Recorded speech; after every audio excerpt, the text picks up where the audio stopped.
Getting go live now.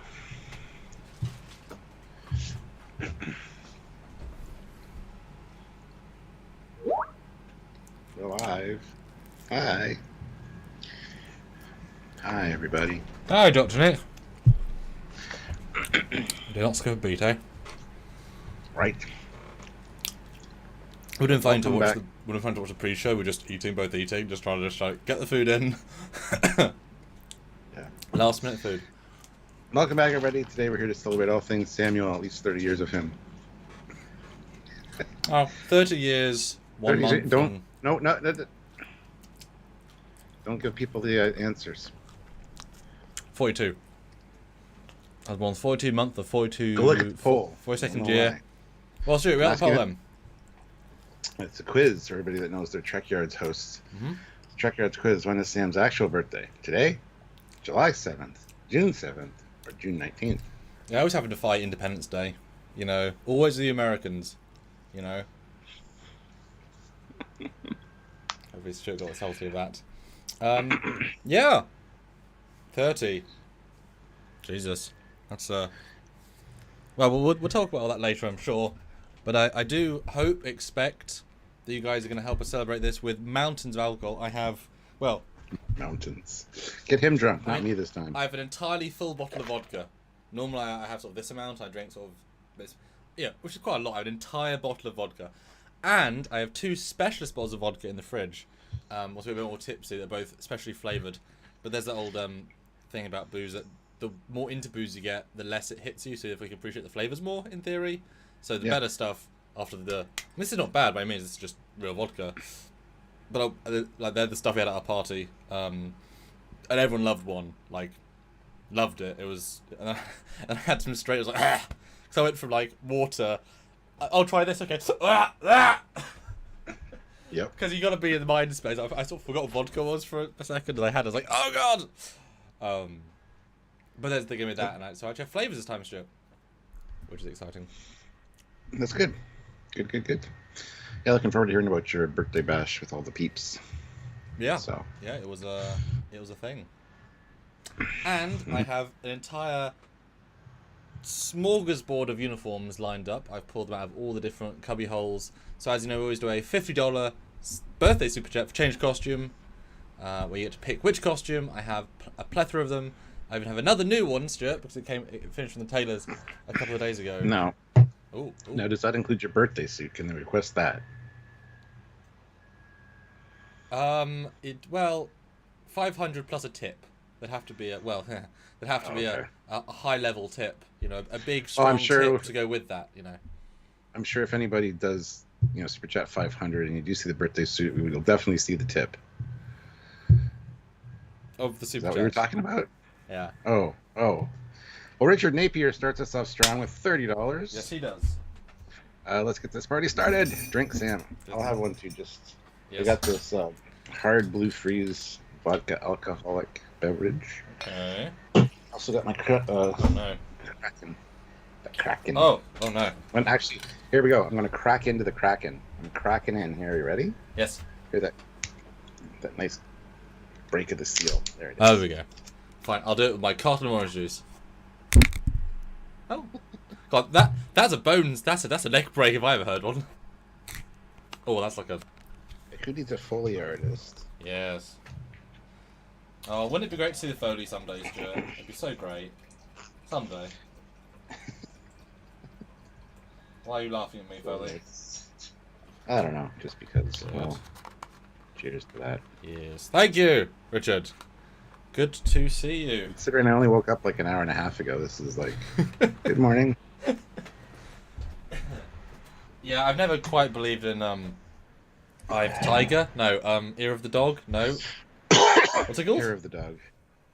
What? Hair of the Dog. There you go.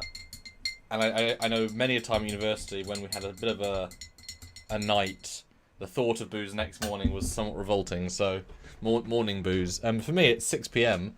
I woke up 3 hours earlier because I was dedicated to do something today. Otherwise, I would have woken up like also 3 hours ago.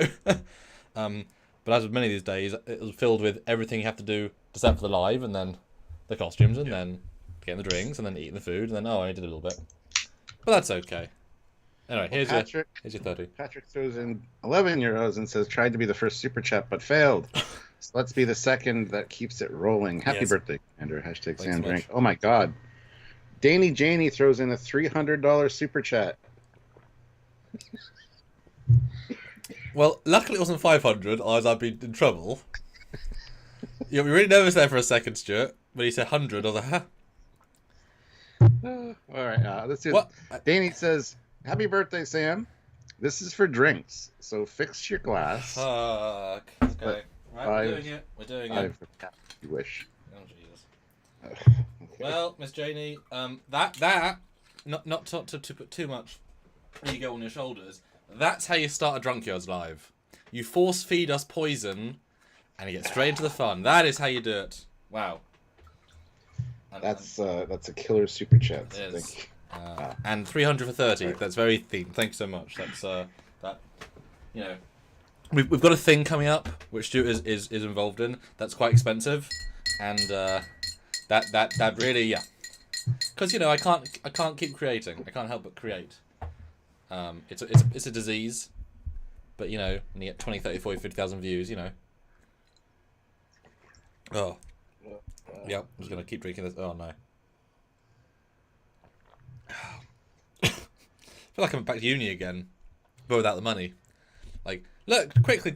Oh, I remember one time we were like an hour late, and everyone was, you know, already tell feeling it. And so, because I'm the sort I like to be in the party mood in a party, the girlfriend wasn't so as interested.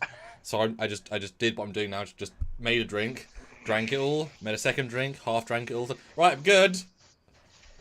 I caught up and it kicks in over time, but yeah, that's what I'm going to do now. No. Oh, yeah. These aren't even sips, dude. These are.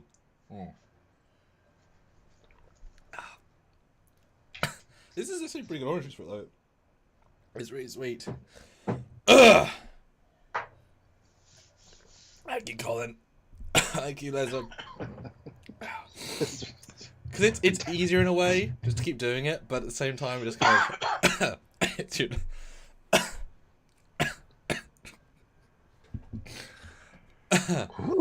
I think that might be our single largest drink super chat as well ever. I need to take a chaser. I know we've had like 200. 500 ones. Well, okay. But it was by mistake. Well, yeah. Yeah, that was super early on in super chat as well for us. I know we've had like 100, 200 before, but that like is a full down at super chat. Jesus. I didn't know that 300 was the same color as red 100.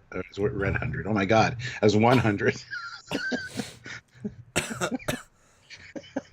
Red 100. All right, I've already had too much. Yeah, and I'm gonna chase that with more alcohol. The strawberries and cream that I like.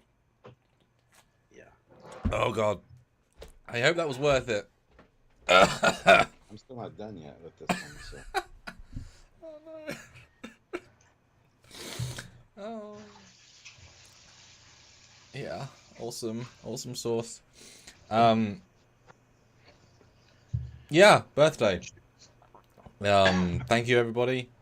Oh, I should share this. We skipped this step. We skipped. Patrick. Patrick. There's the data face. Yes, I hate this. It's revolting. More, please. Oh, you gotta share this, don't you? Shit. Yeah, I'm gonna go share in my newly inebriated state. Well, you can still talk. Yeah. Bye. All right. Are you playing the fleet? No, he's not even there. All right, guys. Click the join button if you haven't already. Be part of our fleet. Get your name at the end of all of our videos. Be assigned to a ship. Have a rank. So click that join button and look at the options to join the channel. We'd really appreciate that. Or you can head on over to Patreon/Trekyards as well. That's another way to join. All the same perks, privileges, and ranks apply over there. So if you prefer Patreon over YouTube, it's simple. you can go do that. Also hit that like button. We have 32 people here with 31 likes. That's a great way to start off. So thank you very much, guys. But if you haven't hit the like button yet, please do so. We'd really appreciate it. Even if you're watching this after the fact, this is the time to super chat in. Excuse me. I mean, not super chat, hit like. But also, yes, super chat. I mean, a lot of people have already super chatted. This is Sam's birthday, so we want to get Sam plastered, not me. Everybody, like, well, not everybody makes me drink, but we already did my birthday thing, and I already didn't make as much as Sam has already at this point. So thank you, Danny Janie, for tuning in and doing that for Sam's, but not mine. A little bit of a guilt trip there. Anyway, we will get to the super chat from Ray in just a second, so thank you so much. But yeah, hit that like button, super chat in, and what are the other things to do? Hit the links down below to Teespring and TeePublic. Maybe buy yourself a Trekyards branded shirt or one of our awesome shirts for your birthday or somebody else's birthday that might like Trekyards. Help us out if you can. Other than that, just enjoy your time. We're going to be hanging out, just talking about anything and everything, and just having a good time. So hopefully you guys will as well. Anywho. John says his birthday is July 26th. Well, happy early birthday, John. That's awesome. And I'm back. Ray Ricks throws in 30 pounds. Oh, no. Happy birthday. Welcome to being older. Hashtag Sam drink. Well, I think Stuart's going to join me. Birthday celebrate me with us, Stuart. Have a sip. Have a celebratory sip. Cheers. Celebrate your morning in style. Uh-huh. That's what we're doing here, Stuart. Good morning. Yeah. Hey, at least you'll be hungover and through it by, like, you know, dinner time. That's the plan. Oh, no. And I'll fall asleep on the couch after supper. So wasted. And Sebastian throws in €5. Happy birthday, Sam. Thank you. Spent a bit much already this month. So, okay, $5. Enjoy. What'd you get? Anything cool? Let us know. Whew. Oh, and happy birthday, John, for soon birthday. All right, guys, go vote on the poll. How well do you know your Trekyards hosts? When was Sam's actual birthday? Go. And I was nothing. Is it today? Yeah. Danny Janie says, Cap, I was at your individual live. If you don't remember, I'm not surprised. Oh, the evening one. Gotcha. Yes. Didn't get no $300 super chat, though. Just saying. I think I got a bunch of small ones from you, which probably equaled up to that. So. Oh, Jesus. Well, 330. That's a hell of a thing. Yeah, it's... I'm going to be 50 next year. That'll be a big one. Yeah, it's weird we have two big ones next to each other, almost. But not to each other's thunder, which is good. That sounds really wrong. Look, we've peed together a few times. Let's not mince words here, you know? Let's play the big ones next to each other. Yeah, every time we get together, man. Which is long overdue. Yeah. And long in the you're just killing it with that. Yeah. Can you find a way to put girthy in there too? Your penis is girthy. What? I don't know. Oh, there you go. Perfect. Well, sometimes the best way is just go straight for the climax of the joke. Oh my god. No, Sean. Okay. Sean T throws in $10. Happy birthday, MFer. Big year. Go big. Oh yeah. Go big or go home. Yeah, this one's been a funny old one. I assume it's not the same for when you were a mere 30, but at least in my vibe of circles of school friends, because you know Facebook keeps you. It's a school friends network, right? You don't interact with them, but you see their posts, is how my Facebook works anyway. And the generation I live in is such that none of us go in our homes. We're not remote, you know, a couple of us have, and one of them have a richer family, right? So there's always, you know, whatever. So 30, in the olden days, I'm guessing, used to be more of a, you've got a kid, you got a house, you got a car, you're living a shitty job, you're doing 30, whatever, moving on, you're on your way to 40. Now, it felt like your 20s, you can't achieve as much life-wise as you'd like, So all you can do is celebrate the 30 and say goodbye to the 20 because nothing's going to change, but yet you're past the youth part of the youth. So I kept seeing a lot of my Facebook friends that I've known for school actually make a big deal out of 30. I wasn't, like, I don't think about those sorts of things normally, but they made parties, they had big events. You know, Nim, Keely from Trekyards, gosh, she sort of shared a 30 with a cousin, give or take a month, and they had like a 40 family event, like a giant, like, wow, good for her, right? To make it feel something, because there's, you know, we haven't got these life events, we can't achieve houses and kids. I mean, we can achieve a kid, but 30 we can kind of control and say, hey, look, let's celebrate 30. I don't know if that was that a thing? Was 30 a thing in your day? Was there a party vibe? I don't remember my 30th birthday. Really? And that's not because it was like I was drunk or anything. I don't know. I very much had a stick firmly implanted in my butt for most of my life, and I didn't really get that out until I was like 32, 33, and then I kind of started enjoying life. Right. Like in Canada, it's legal to drink, like go to the bars when you're 19, right? Mm-hmm. Not 21. 21 in the States. 18. 19 in Canada. So I didn't go to a bar to drink until I was 21. I just didn't have any desire to, any urge to. There's no point, really, if you can't drink. Yeah. I used to kind of be a real stick in the mud. But things change. You get older, you start to realize you got to enjoy life. So you start to kind of, you know, mellow out. That's interesting. So, Dave, I don't remember my 30th. I don't. Were people around you celebrating 30, or was it equally... Not really a big deal, I don't think. I assume 21, everyone had a big deal. That was the number. If you're American, yeah. In Canada, it's like 19. Like people would go out on their 19th birthday and go to the bars. Yeah. And I'm like, nah, it doesn't interest me. Yeah. There's a few super chats here. Cat Boots throws in $5. So much. Happy birthday, Sam. Hashtag save Star Trek Prodigy. I'm trying. He is trying to, yes. I'm trying. Sean O'Sullivan, €2. Happy 30th. Don't go to ops. The real center is sickbay. Well, I'm a scientist in my things, so. But I do go blue. Because once I went blue, I never went back. He's a scientist. Yeah, I know, right? I can't do jack shit in the science. What's funny though, my character has no distinct role in any of the episodes. Like I have no idea what he does. He never talks about it. He's never mentioned it. He's just science division. I'm like a Barney from How I Met My Mother. He just does business. It should be something Starship research related, as per Trekyards. Yeah. But I've not even remotely thought of what he does.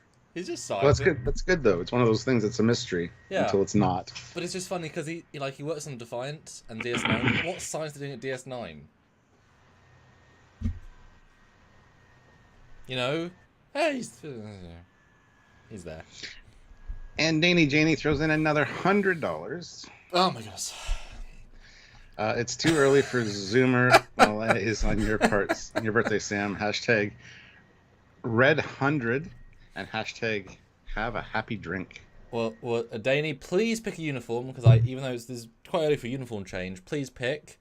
You've got TOS, TNG Season 1, Voyager, First Contact, Picard New, or Picard Leather. Those are your options, Danny. Please. Please. Oh my god, Seth MacFarlane's here. What? Seth MacFarlane's here. Yes. I mean, people wouldn't lie on their avatars, would they? I don't see... Oh. Yes, Silverman. You do. Yeah. Silverman, $5. Happy birthday, Samuel. I'd offer to drive you home, but you're already there. Thank God for that. Thank you, Danny Janie, again. The one advantage of Drunkyards is that you just have to just pass out in your own home. It's a good advantage, I'll be honest. Because some of these can go real messy, as I think this one is going to get messy. I passed out on the bathroom floor after the first one, so for a couple hours. That was a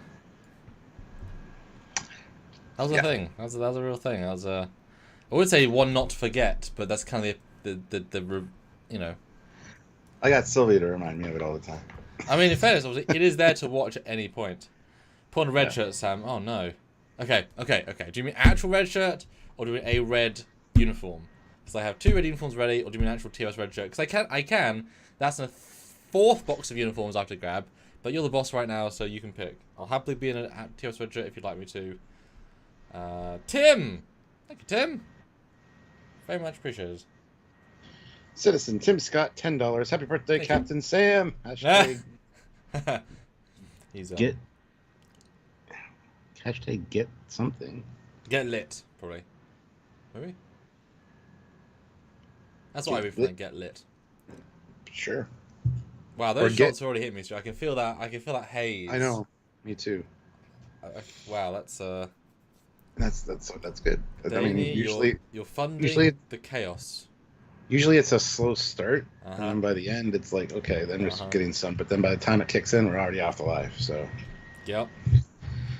Danny, let me know the costume. Danny, let me know the costume. Just Reddit. Okay.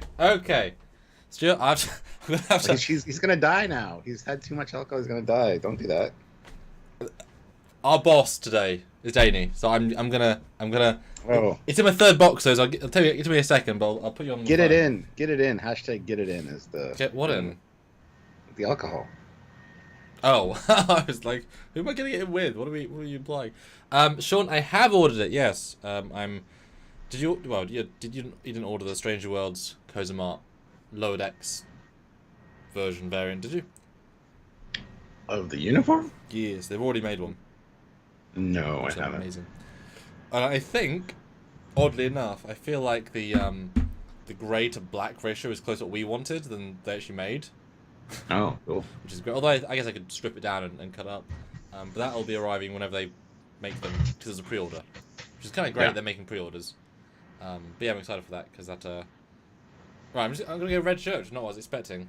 No, it's good. Go for it. It's okay. You're the boss. Alright, 1 second. Yeah. Or whatever. Oh, he just left. He didn't. Thanks, Danny Janie. Yeah, hit that like button if you haven't already, guys. I want to get to at least 50. I think we can do that very easily right here. So very much appreciate you guys, and just hitting that like button is a big way to show your support. Yeah, Sam's birthday, so thanks for the super chats. I really appreciate it. He's gonna. Oh, what a thing! What a thing! Go vote on the poll as well. It is a Trekyards quiz to see how well you know your Trekyards hosts. Today's quiz: when is Sam's actual birthday? Today, July 7th, June 7th, or June 19th? Go vote. See how many people know the deal. This is a.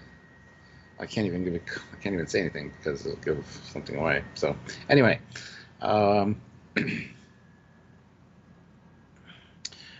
Bluebird Grumpy Cat. Could one of Samuel's birthday gifts be a promotion to captain, even though Captain Foley rejects the gift of being an admiral?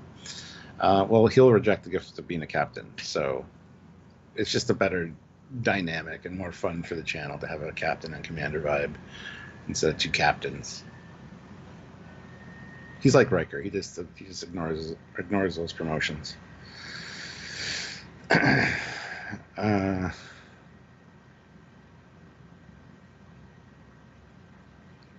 Patrick says, haha, Sam left, and there goes. What do you mean?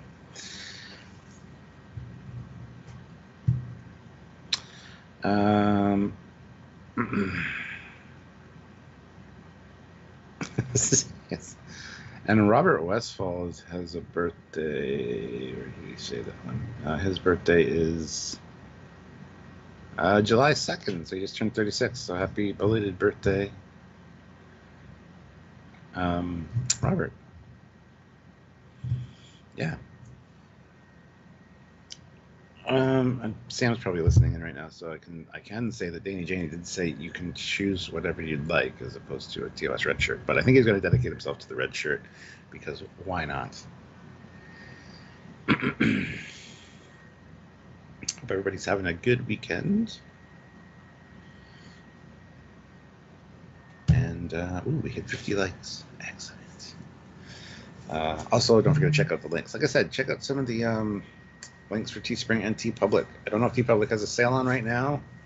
don't believe they do, but they've always got really good sales, like for 40% off, which is a fantastic thing. So if you want to go check out the merchandise and see what you like, throw some stuff in your cart, and then come back when there is a sale on. They will notify you if you sign up for their newsletter, obviously. Then you can go shopping now and then buy the stuff when the sale's on. Just saying, it's probably a good idea.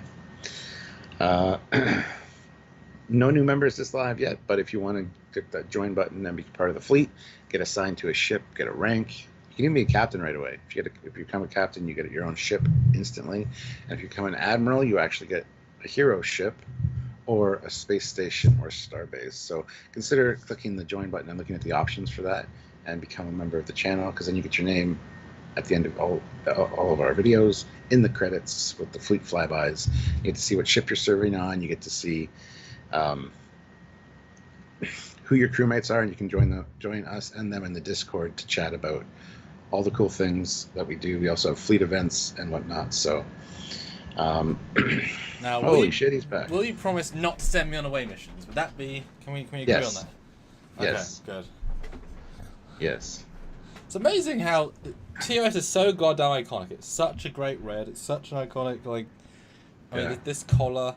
You just feel Star Trek. It's really, you know, it doesn't take much, does it? It's. Although they didn't do this much, obviously, but well, I'm starting with TOS, guys. So who wants to begin the trend of sending me through time? Because one live, we did do it. We all worked together as a community and had me travel through uniforms. Was it backwards? We went forward to backwards to forwards from TOS to like future, and that was really fun because I was like, oh, this is how it feels to be in all the different versions, which is great. And Bluebird Grumpy Cat says, could one of Samuel's birthday gifts be a promotion to captain, even though Captain Foley rejects the gift of being an admiral? Well, I mean, none of them say captain, so what can I do, right? Yeah. All right. I don't make the rules, Stuart. Data's Gut throws in $5. Thank you. Happy 30th, Sam. Everyone fill him with drinks so he looks like this. What's this? Oh no. You can do it. Oh, yes. Eric Martin throws in $10. Oh, Remember hey. the line from Planet of the Apes? Don't trust anyone over 30. I don't remember that. Whew. And Olivia, Oh no. of course, throws in $10. Oh no. Okay. Happy birthday, Sam. It must have been hard growing up during the eugenics wars. Yeah, we talked about that once. We both remember the times, Yeah. the eugenics Yeah. wars, the 90s. They were rough. Well, one memory sticks out especially. There was this classroom that I used to go to as part of my after school, activities. Mum used to say that the shielding of the radiation was better there, so we went there after school. And I remember there was a firing squad outside, and they were shooting some just traitors, I guess. I don't know. We don't ask. It's blurry. And the bullets, they just went through the walls. And I was sitting there at my desk, and I was reading Shakespeare, and we had a guinea pig, and just the bullets just rained, and missed the guinea pig. That's the thing. Like, it sounds like the guinea pig died, but like he was running his wheel, and I don't know what, but that mother bleeper, right? The firing squad killed those traitors for 10 minutes, kept shooting, and the guinea pig didn't even get a scratch. We called him Lucky Guinea Pig. Of course, when the food ran out, we ate him, but that's part 2 of the story, right? And you weren't wearing that shirt at the time, because otherwise you would have been hit and be dead. So. Well, I mean, we all had our body armor on, so even if we had, the chances of getting a fatal wound would have been low. I mean, I know you were too old to be in school during the war, but Yeah. But that memory sticks out because we're really happy when Sniffles survived. Yeah. Sniffles. Oh my goodness! All right, not a band account, $10. Thank you. Rejoined as an ensign. Hey, welcome Which back. ship have I been assigned to, Captain? Send the commander of the original Enterprise NX-01. It's been a long road getting from there to here. It's been a long time. It has. I don't know what ship you're assigned to. You'll have to take a look at the fleet videos at the end of the videos. I could play it now if I'm so inclined, but it's like a minute and a Okay, half. so Okay. well, may as well. Action. So, not a band account. Check and see ensign-wise which ship you're on. Well, thank you. That is awesome. And while we're watching this beautiful fleet video, ISFJ 1009 $10. Happy birthday, Samuel. Drink up. You've been working hard for it. As have you. Working hard for the money. As have you. So hard for it, honey. You know, it's amazing. A few of the team of Trek Shorts work so goddamn hard. Not to say everyone doesn't work hard, but some of us, like 3-4 people that work all the goddamn time. It's amazing dedication of a few people get so much done. It really is. I mean, it's amazing, right? I just try and make sure I don't ask for. My big thing is I don't say do this in 2 weeks. I give people the deadline spaced. I just hope people work all like, you know, bit of free time here, bit of free time there. They just always work on something. There's just I don't try and give like a deadline. So when I do say I need it in 2 weeks, they know it's like I actually do need it in 2 weeks.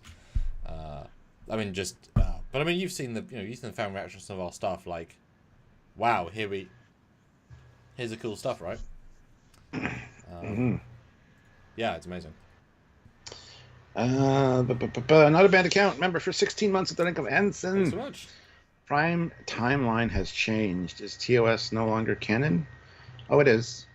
It hasn't changed at all. It's changed in the Discoverse. It's clear.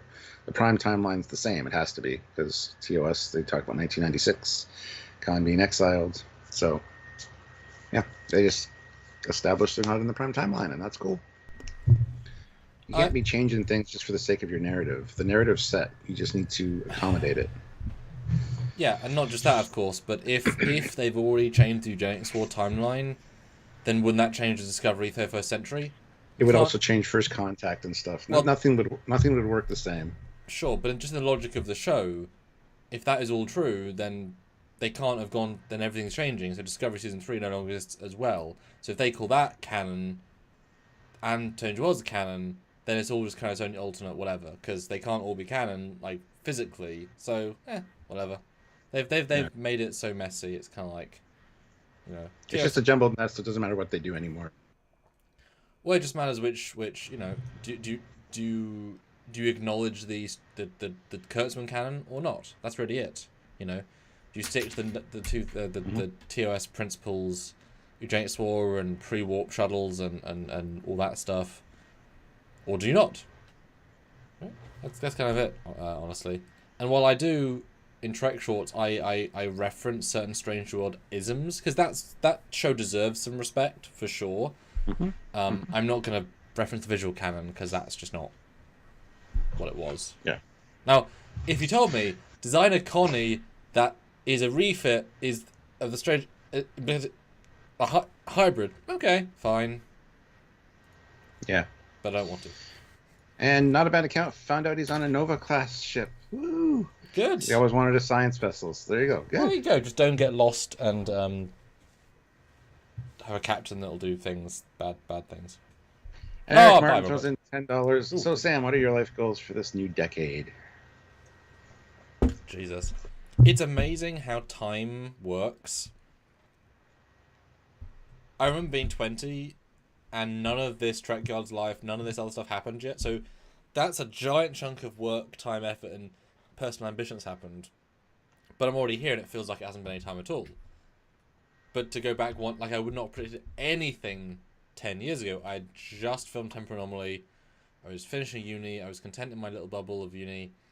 I thought I was going to try and do a film production job, be on set, do things. I would not. None of this predicted, right? You know, and certainly I couldn't do space effects yet of any kind. So to think, you know. So it's hard to guess. I'd like to think you and me... My guess is the next 10 years you'll get married. Possibly get a house. What? Sorry, I missed an important contextual clue there. We or I? You. Okay. You'll get married. Okay, probably. Possibly get a house. And maybe have a kid in 10 years. Well, if I don't get a house, that's depressing. If I don't have kids, but I'm 40, that's also depressing. So exactly. That's more sad. Well, for me personally. But I was gonna say, I would like to think you and me are both working on official Trek within the next decade. I'd like to think that's true. I don't think I'll ever be working on official Trek. I don't have any skills.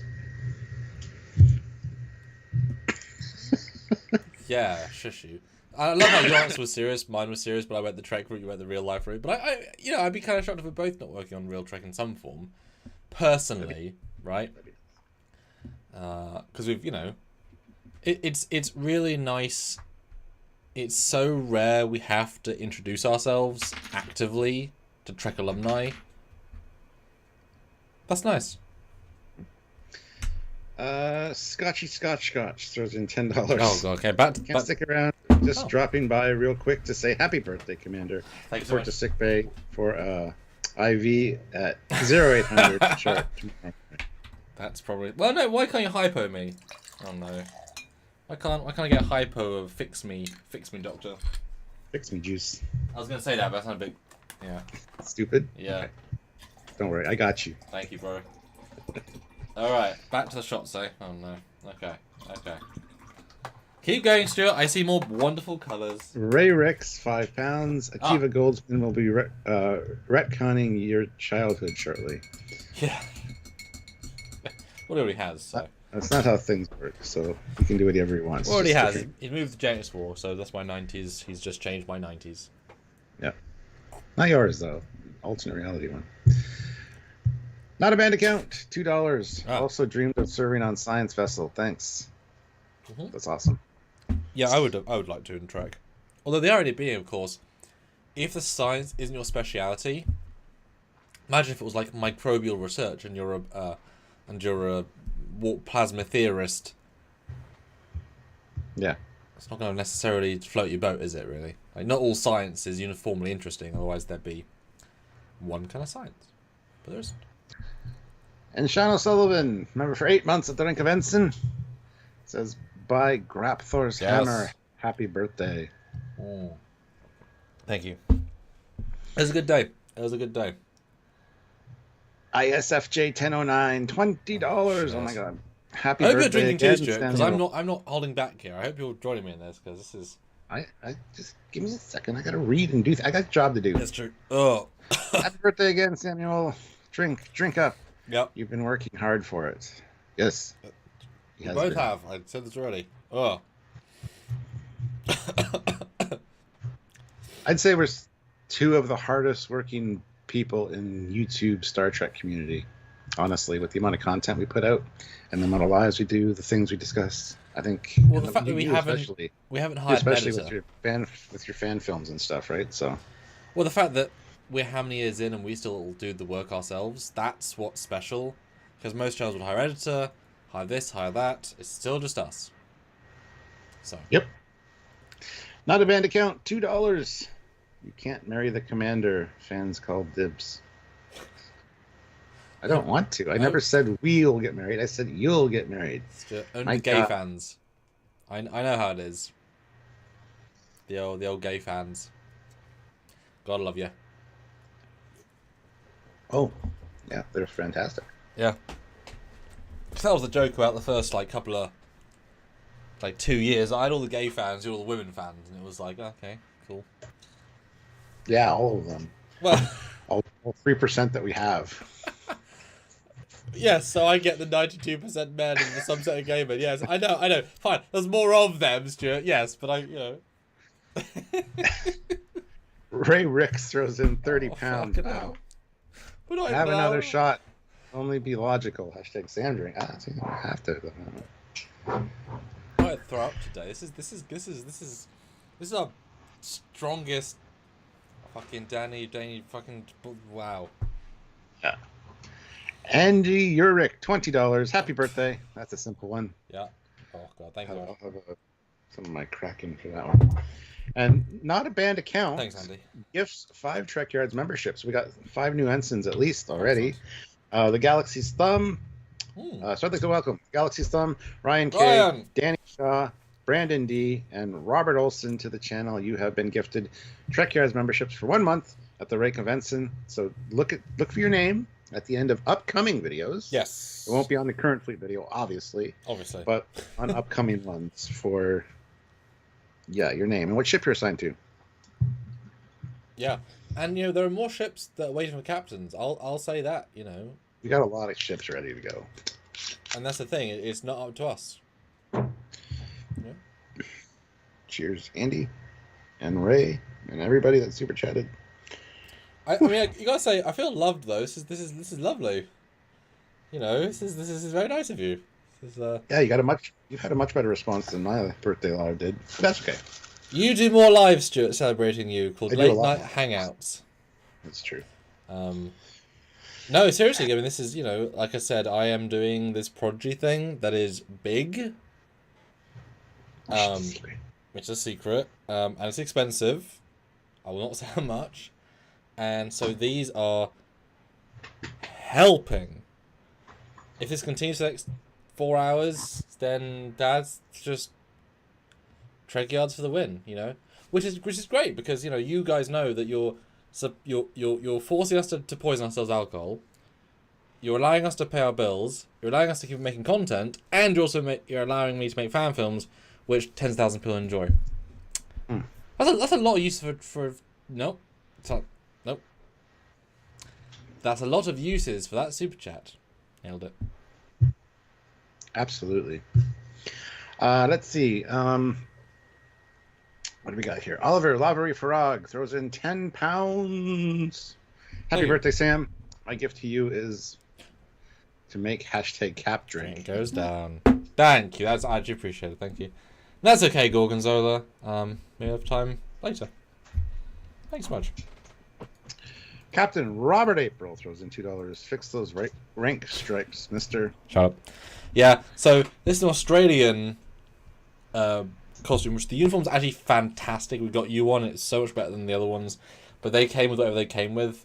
And yeah, it's not great. I mean, the detailing's okay. But yeah, the spacing's terrible. But I don't use the red much. I think we improved the gold.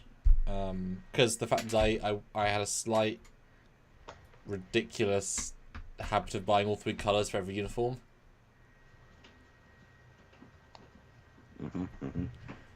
Most of them that's fine. Some it's not.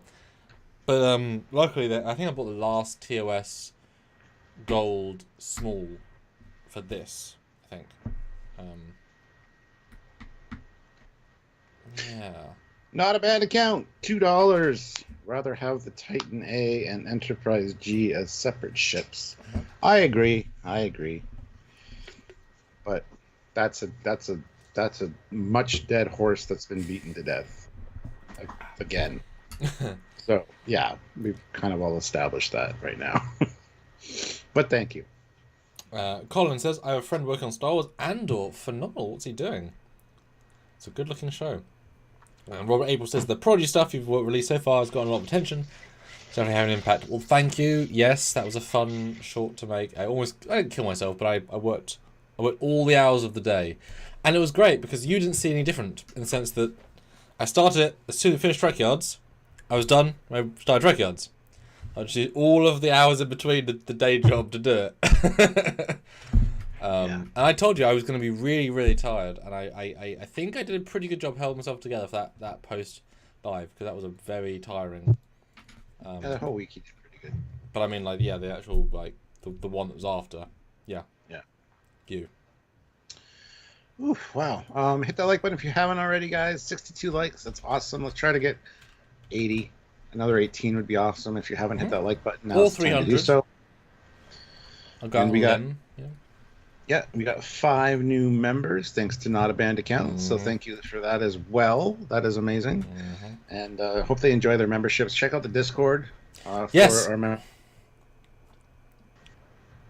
our you get to hang out with us. You get to hang out with your shipmates and all the other members of the channel. And we have fleet events. We have cool stuff usually going on. So enjoy your time there. And hang out with other Trekyards members. I was going to say, it's a nice place to be because there's a certain... I mean, we're all crazy. That helps. For yourself. But the fact is, there's such a love of Trek ship fun. You know, it's such a unique community in that respect. So I really appreciate... Yeah, we can pull people together. And you know, I mean, certainly... If everyone on the Discord, every channel member was to go to a bar and just talk, and the ship conversations would be insane, right? Just I mean, that would be an incredible night, as you said, bring chicken wings, etc. Yeah. We've had some meet and greets, which were really good. We got to meet some of our fans at some meet and greets in the past, and they haven't been huge or anything. But as I told Samuel earlier this week, I would like to plan to go to Star Trek Vegas next year. So if we do in fact end up going, we'll definitely arrange a meet and greet while we're at that. So. Yeah, I can see, and this might be breaking news. I guess kind of vaguely announcing it. Yeah, I can see doing a Trekyards thing next Vegas. Now, of course, this Vegas might be entirely skewed by the strikes. So, if we had planned, that might have been thoroughly disappointing. At the very least, any actor who's there could not talk about Star Trek. And if I'm paying $1,000 to get there, plus everything involved in being there, like hell, right? So next year, hopefully. And if you hear a whining noise, that's just Sylvia. She's doing some cleaning upstairs. Yeah. I heard, yeah, sound like a Hoover. Just so you know, I'm trying to mute my mic when I'm not talking, but just so you know. Cool. But I think next year that could be definitely a goal for us. We've talked about this for a long time. Obviously COVID, which is now long since past, was a real we couldn't hang out, we couldn't get together. We did a lot of these live hangouts for you guys, but it'd be nice to get together to plan some meetups. Vegas obviously being a big one in your hometown, LA as well. It'd be really nice. And with a forethought. It'd be nice if people want to travel, because certainly me being in America is pretty rare. But yeah, it'd be nice to see everybody in person. I think the vibe we have in person is a bit different. It's real time, there ain't no internet lag. And boy, can you imagine, oh my god, that's a great idea. I just had a great idea, Stuart. Say, we did a meetup. I mean, a Drunkyards meetup, and people could super chat us to drink live. Just hand us $20 bills. Here you go. Yeah. We just buy bottles of booze and it's like the reverse open bar. You put in $20, we down a shot. It's just. Oh, that would be awful. I don't know if I want to do that in person though. Yeah. But imagine if 50 people turned up to that. That would be a party. It's like a live Japanese game show. Force your hosts to get destroyed. And Daddy walks in, puts a briefcase down, opens it, it's like $5,000, and we're like, oh god! we just glug glug glug glug. No, it sets the briefcase down, $5,000, and this $5,000 is not for alcohol. I want you guys to do something else. Come back to my room. It's like, oh shit. No, thank you. Oh, I killed the mood. All right, Mark Lawrence is here. $5. Admiral is having the deck plating cleaned and recalibrated. Yes, she is. Sorry, but I didn't think I said yes that she could do it because I didn't think you'd be able to hear it where she's cleaning, but I guess she can. Sorry. Won't take that long. Oh yeah, Robert April's got a good idea there. Doing a taekwondo. But Georgia going to the TOS sets and doing a takeover. Be pretty funny. Imagine doing like a Trekyards meetup on the TOS sets in the briefing room, a Drunkyards. As long as we don't spill on the carpet, I mean. Well, who cares about carpet? Don't want to wreck. It's all about the metal reflective floors, right? Who cares? Stephen W. Fathry throws in $20. Happy birthday from the Text Trek. Oh my god, Text Trek team. Stephen, you've walked. I'm gonna have to drink for that, Stephen. We've been forced to drink so much alcohol. This is like an hour in. If you, I know you're normally at these. Cheers, Steve. This is gonna be one where shit happens. Okay, I'm gonna put this out there right now. We gotta do a Text Trekyards team up and do a discussion, all of us together at some point. We haven't done a collab with you guys yet. Why not? What's our date, right? Because he listens into our lives and then steals all our ideas as discussion points for his. I'm just kidding. I'm just kidding. Well, you know, he takes the best out of both our ideas and makes a better show. You know, 2 hours of research from us, he makes a 13-minute, you know, our best ideas, Stuart, in a 13-minute show on his end, you know. Yeah. Danny Janey throws in $60. Oh my God, no. Drink, you two. Okay, Danny, I'm so sorry. More cracking for me. Here we go. Okay, you post 50, pick a new uniform.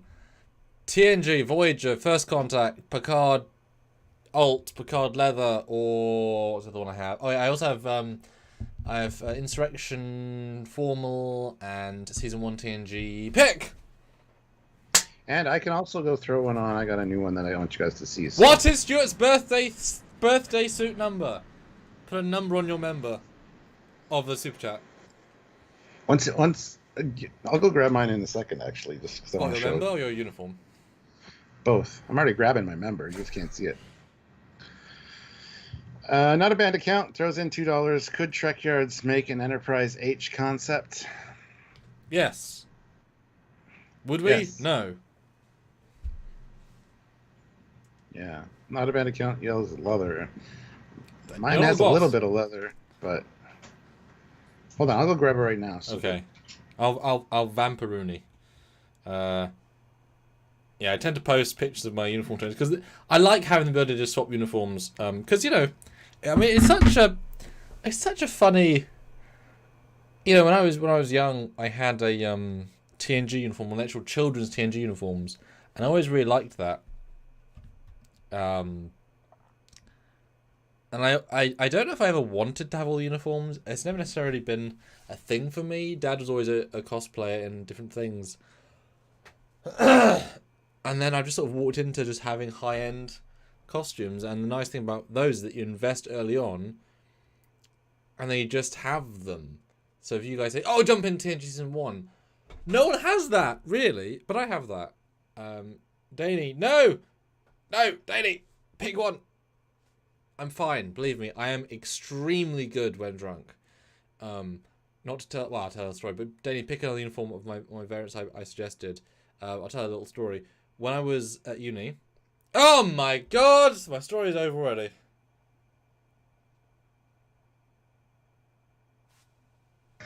Hello. What the hell? Breaking news from the Foley! You look like someone from V. Yeah.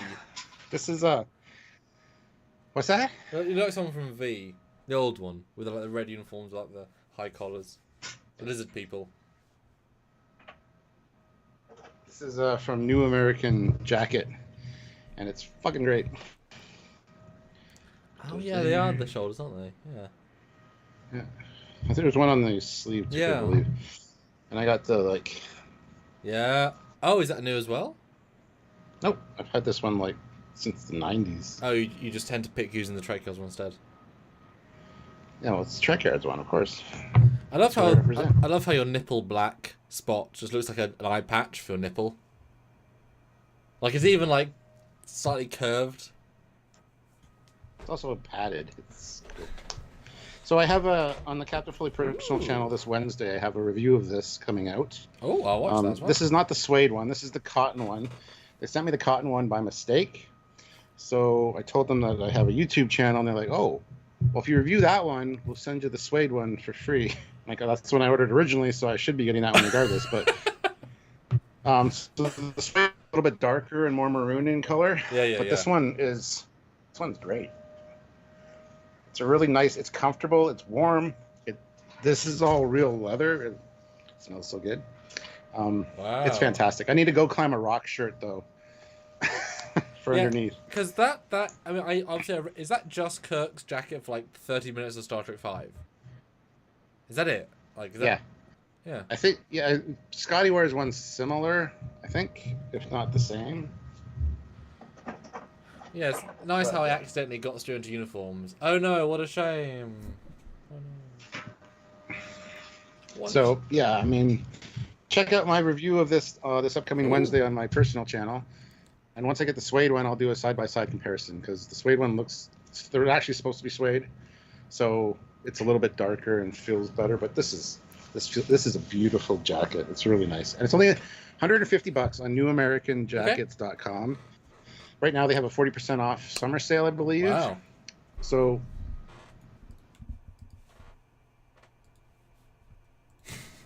I took advantage of the summer sale, got it, and then the money I saved I used in expedited shipping. It's like $23 for expedited shipping for 3 days or whatever.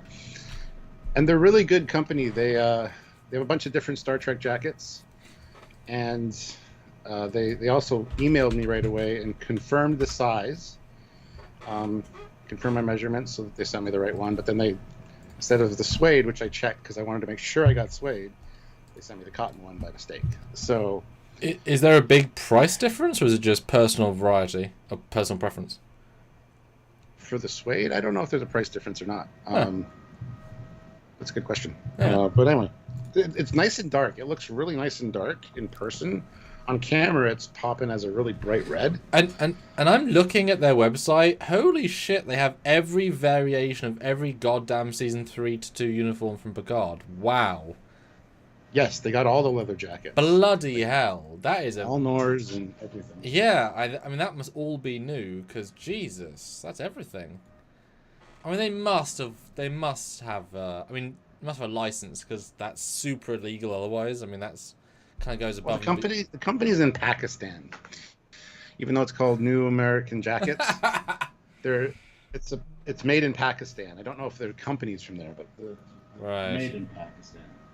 Well, that's I mean, because that's a commitment to do. Wow. Huh. I mean, yeah. Danny, let me know the new uniform. Come on, pick. First contact, Voyager. Anyway, I hope you guys TNG, like it. Season 1 TNG. Picard leather. I gotta find out what goes on. Yeah, I gotta find out what goes on the sleeve, and I gotta get another one of the actual pins, because this one I've had forever, and the one pin's broken. Well, this is too thick. This is also too thick to use a magnet, because this is actually padded. Ooh. Like it's got padding in there. I might have to see if I can take that out. But the inside's a nice silk. Ooh, yeah. Got an inside pocket, and it's really high quality. Nice snaps on it. I'm just really blown away by it. I did not expect it to be this nice for the price. But yeah, and what goes on the arm is the age, pips, how many service medals, etc. not on the bomber jacket. Then why is it the bomber jacket? I think it's just captain's marks. Seems like a waste of space. Yep. Yeah, you don't put your years of service ranks on. Ah, but Danny, I like changing uniforms. I've got like 9 to pick from. Ah.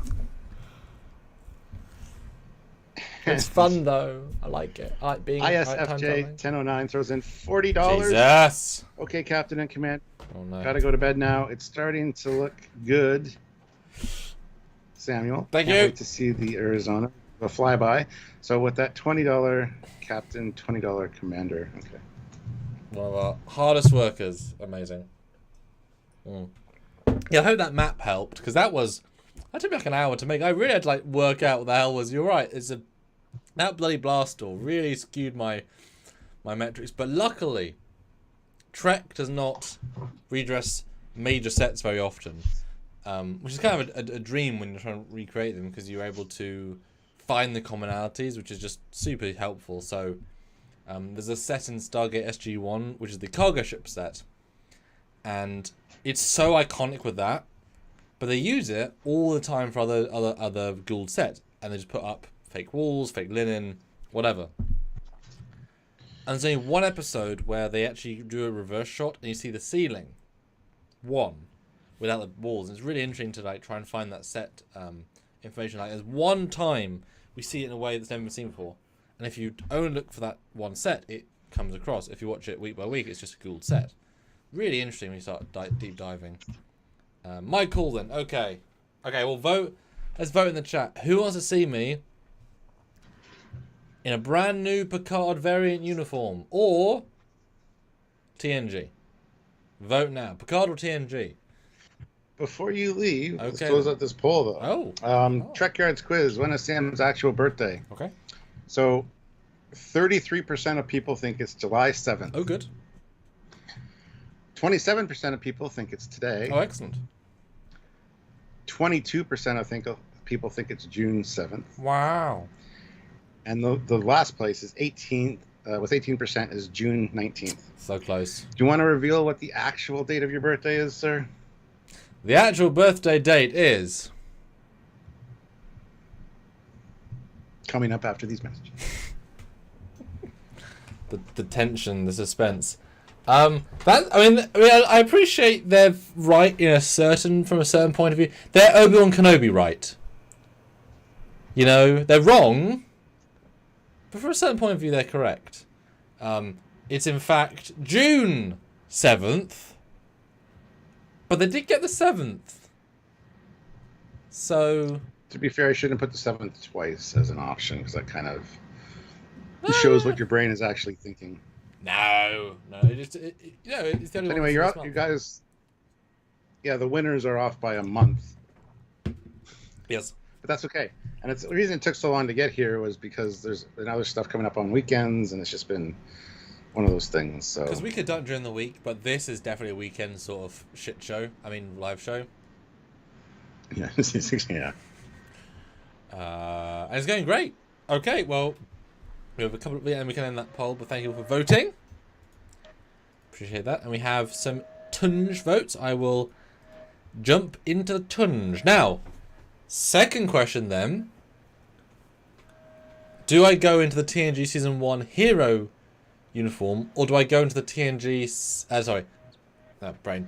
Do I go into my TNG Hero high quality red uniform, or do I go into my TNG jumpsuit blue uniform? Because I don't tend to wear the blue TNG. Don't know if I ever have, actually. But it does fit me. Standard uniform variant. Let me know, guys. Do you want blue or red? Blue or red?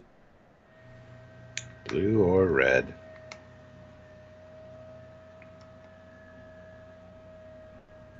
Yes. All right. Patrick says... this is strategic. Well, hold on. Sorry, get the Carls. I read your stream tag. Your date is right there. Yes, that's the other thing. The date is actually in the announcement for this live. So. Oh, it's true. It's also on the live. Look, 7th of June. It's in the L cards. The fucking idiots. Don't call them idiots. Well, oh my god. Look. Fucking idiots. Okay, I didn't even notice that. And that being said, it is smaller on my screen, but. He doesn't mean to call you all idiots. Like, everybody was wrong. It was 20%. Oh god. That's like the Mandela effect. Like, it literally in front of you. You can't see it. Oh, I love that so much.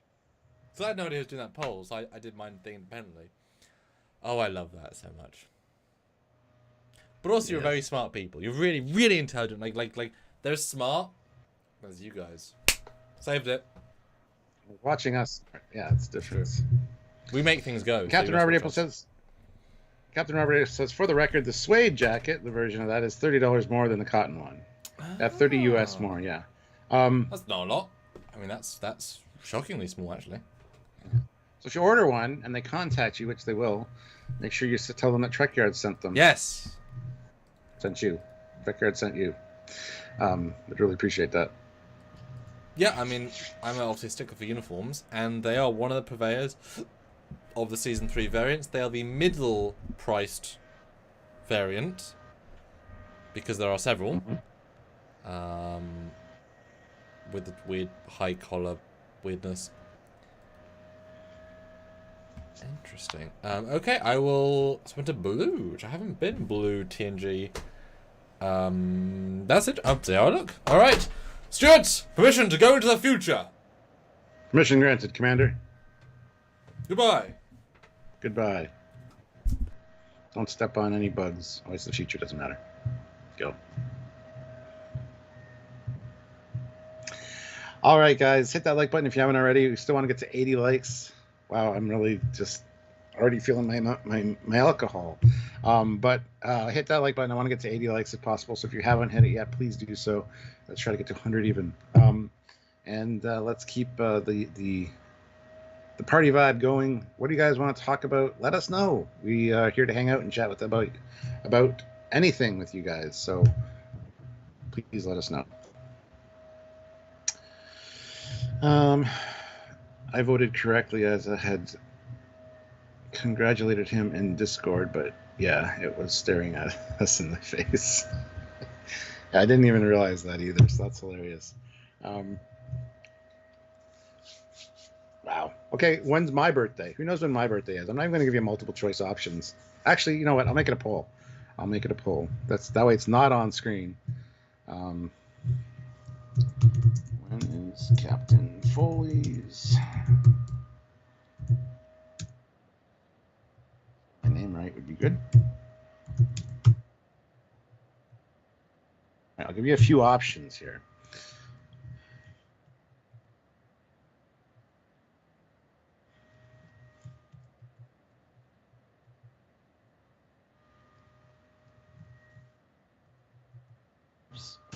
Again, spelling the month would be awesome. One, and then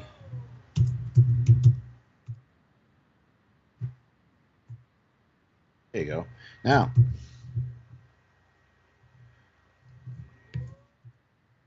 so you guys got to let me know how much you guys pay attention.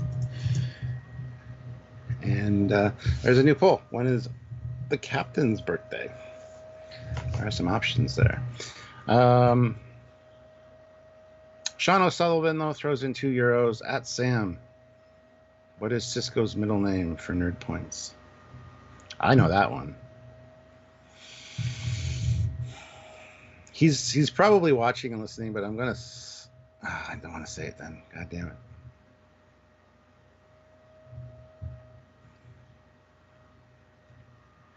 And don't put it in the chat.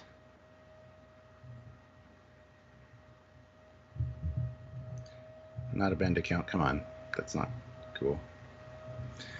Can't do trivia and have people answering in the chat. Colin, you're another one. Don't answer in the chat.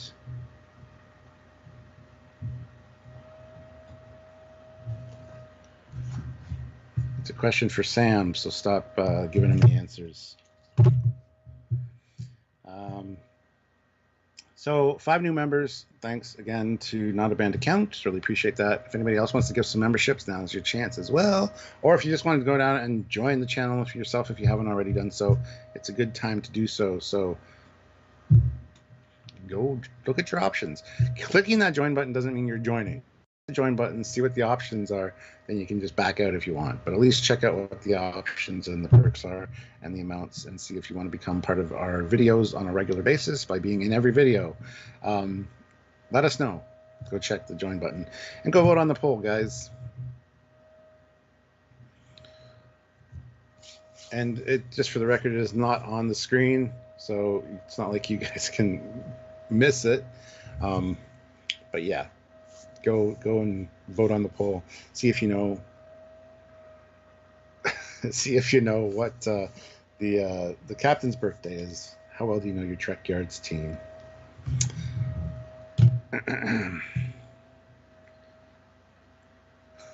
Anyway, it's taken him a while to change, so I'll just have a sip of my chaser.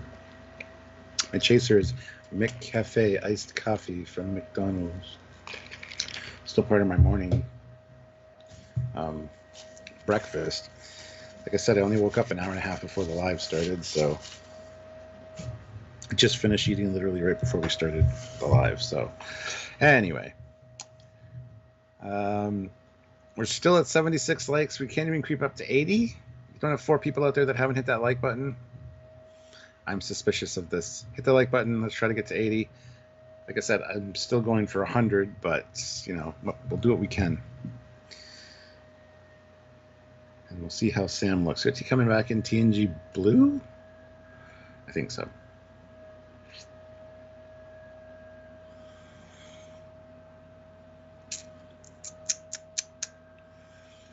And Sam is in the chat 'cause he says about or about. I think he meant to say about or a boot, which would be 2 O's and not a U in there. But no, we don't say a boot. Sorry about your luck. What time do you get up normally? Normally I'm getting up around 9:30, 10 a.m. Slept in a little bit today. So, this is all fine. Dan Ben's giving the thumb up for a blue coat, blue uniform. Yeah. And you know that Sam's already heard the question and has already Googled the answer. So even if he gives you the correct answer to the Captain Cisco question, she's cheated. So, Mr. Blue Sam, yes. Ta-da!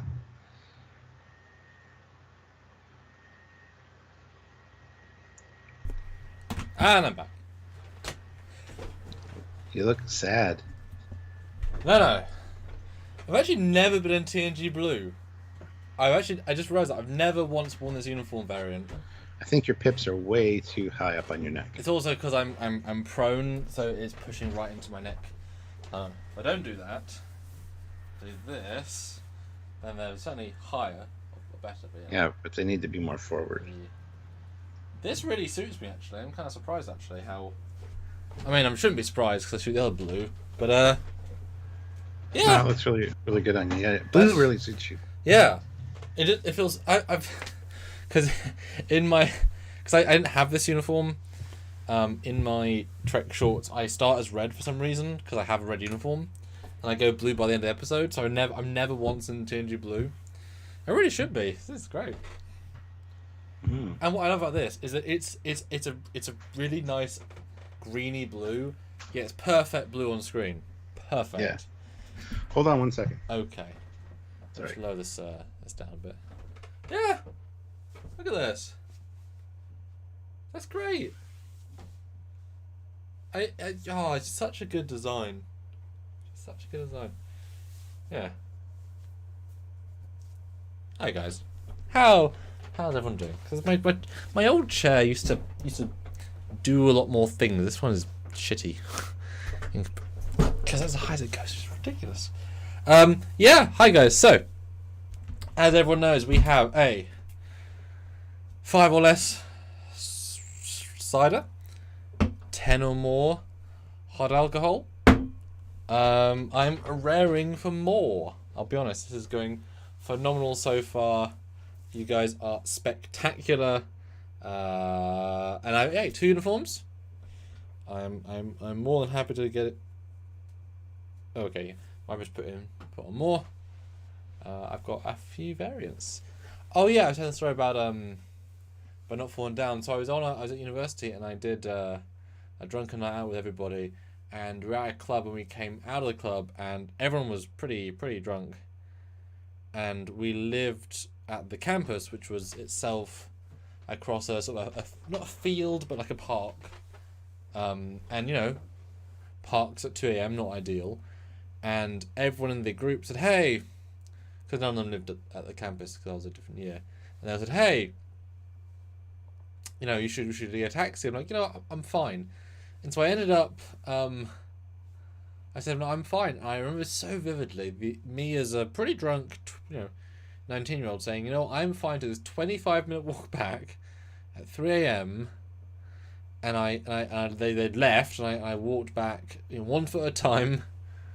And I remember so vividly this clarity of like, oh, now I'm moving and I'm walking, and the world's swaying, but I'm moving, and there's a purpose. And so the rationale is I was saying to Dane is that, you know, my ability to walk while drunk speak not so much. My ability to walk while drunk is rather good. So I walked the entire route home, no issues. Got back, had some water, pretty drunk, and it was fine. I'm rather good at turning back the drunk clock when I need to, which is still good. Yeah, here I am in TNG with a severe booziness. Ha, Jimmy. See, people say I should get promoted, but wouldn't it be more dull? So I'm Captain Foley. I'm Captain Cockings. Something about Commander Cockings just sounds good. Now, yes, fine. It's been 8 years. But if you look at the legacy of the show, we've had a few joke episodes where I've been, you know, a goodie or a baddie, etc. And not good. High or low, like an admiral or some such. I'm back. Here's answer back. The question, the super chat quiz. Huh? John O'Sullivan, €2. Sam, what is Cisco's middle name for nerd points? When does he say his middle name? Quite a few times. Oh, okay. See, for some reason Reginald made me think of Reginald. Obviously, he isn't, but that's the only name that came to mind. No, it's Benjamin Lafayette Cisco. Oh, yeah. Weird. Don't know if it suits him, but if I mention it like 3 times, it's like, eh. Cool. Lafayette. Is there a historical... Oh my god, there he is. Ah! Ah! You better know my last name, or my middle name. I pity the fool, eh? Yes. Dear me. Lafayette is probably, I think it's French, obviously, but it's probably some, like, some general or something, would be my guess. I don't know. Sure. Sure. And not a band account, $2. Which Canuck stereotype do you most object to, sir? Ooh. It's always snowing in Canada.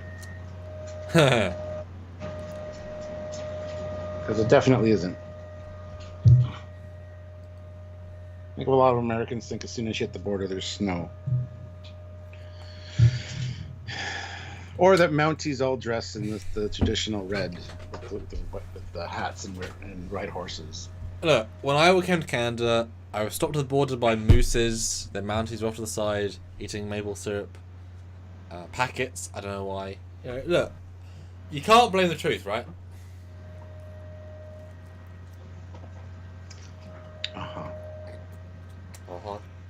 This guy. So go vote on the poll, guys. We have 33 votes. Trekyards quiz. Which is Captain Foley's birthday? May 20th, May 28th, May 17th, or March 29th? Or June 7th. Really skew the metric. But Danny says Lafayette is a huge name in New Orleans, even though Lafayette Square. Ah. Okay, cool. Well, that's where they're from, isn't it? Because of the So, Creole. yeah. Uh-huh. Yeah, because of the restaurant and stuff. We've got a famous name in Bedford, which is where I live. Oh, what's the name? Can't be that famous. Well, it's a religious name, so I'm not a religious. But it's actually like, well, hold on. And Sebastian throws in €5. Okay. How come Trekyards hasn't done an episode on the Avro Arrow? I mean, it's sort of sci-fi. Besides being Canadian, are you a fan of the design?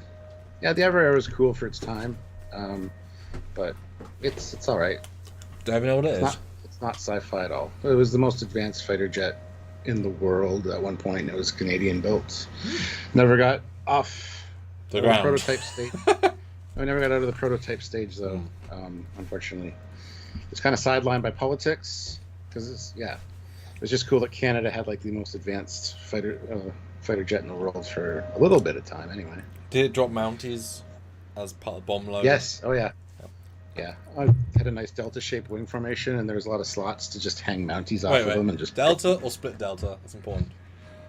It's delta.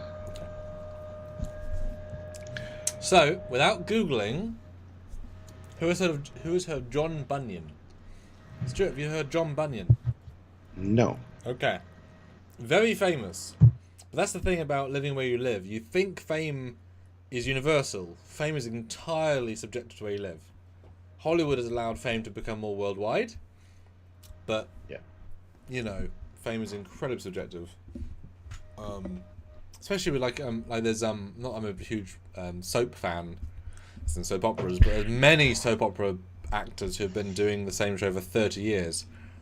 And you know, that's millions of people have watched them for 30 years, and so they are obscenely famous in that sense of being known, etc. But John Bunyan, I know John Bunyan.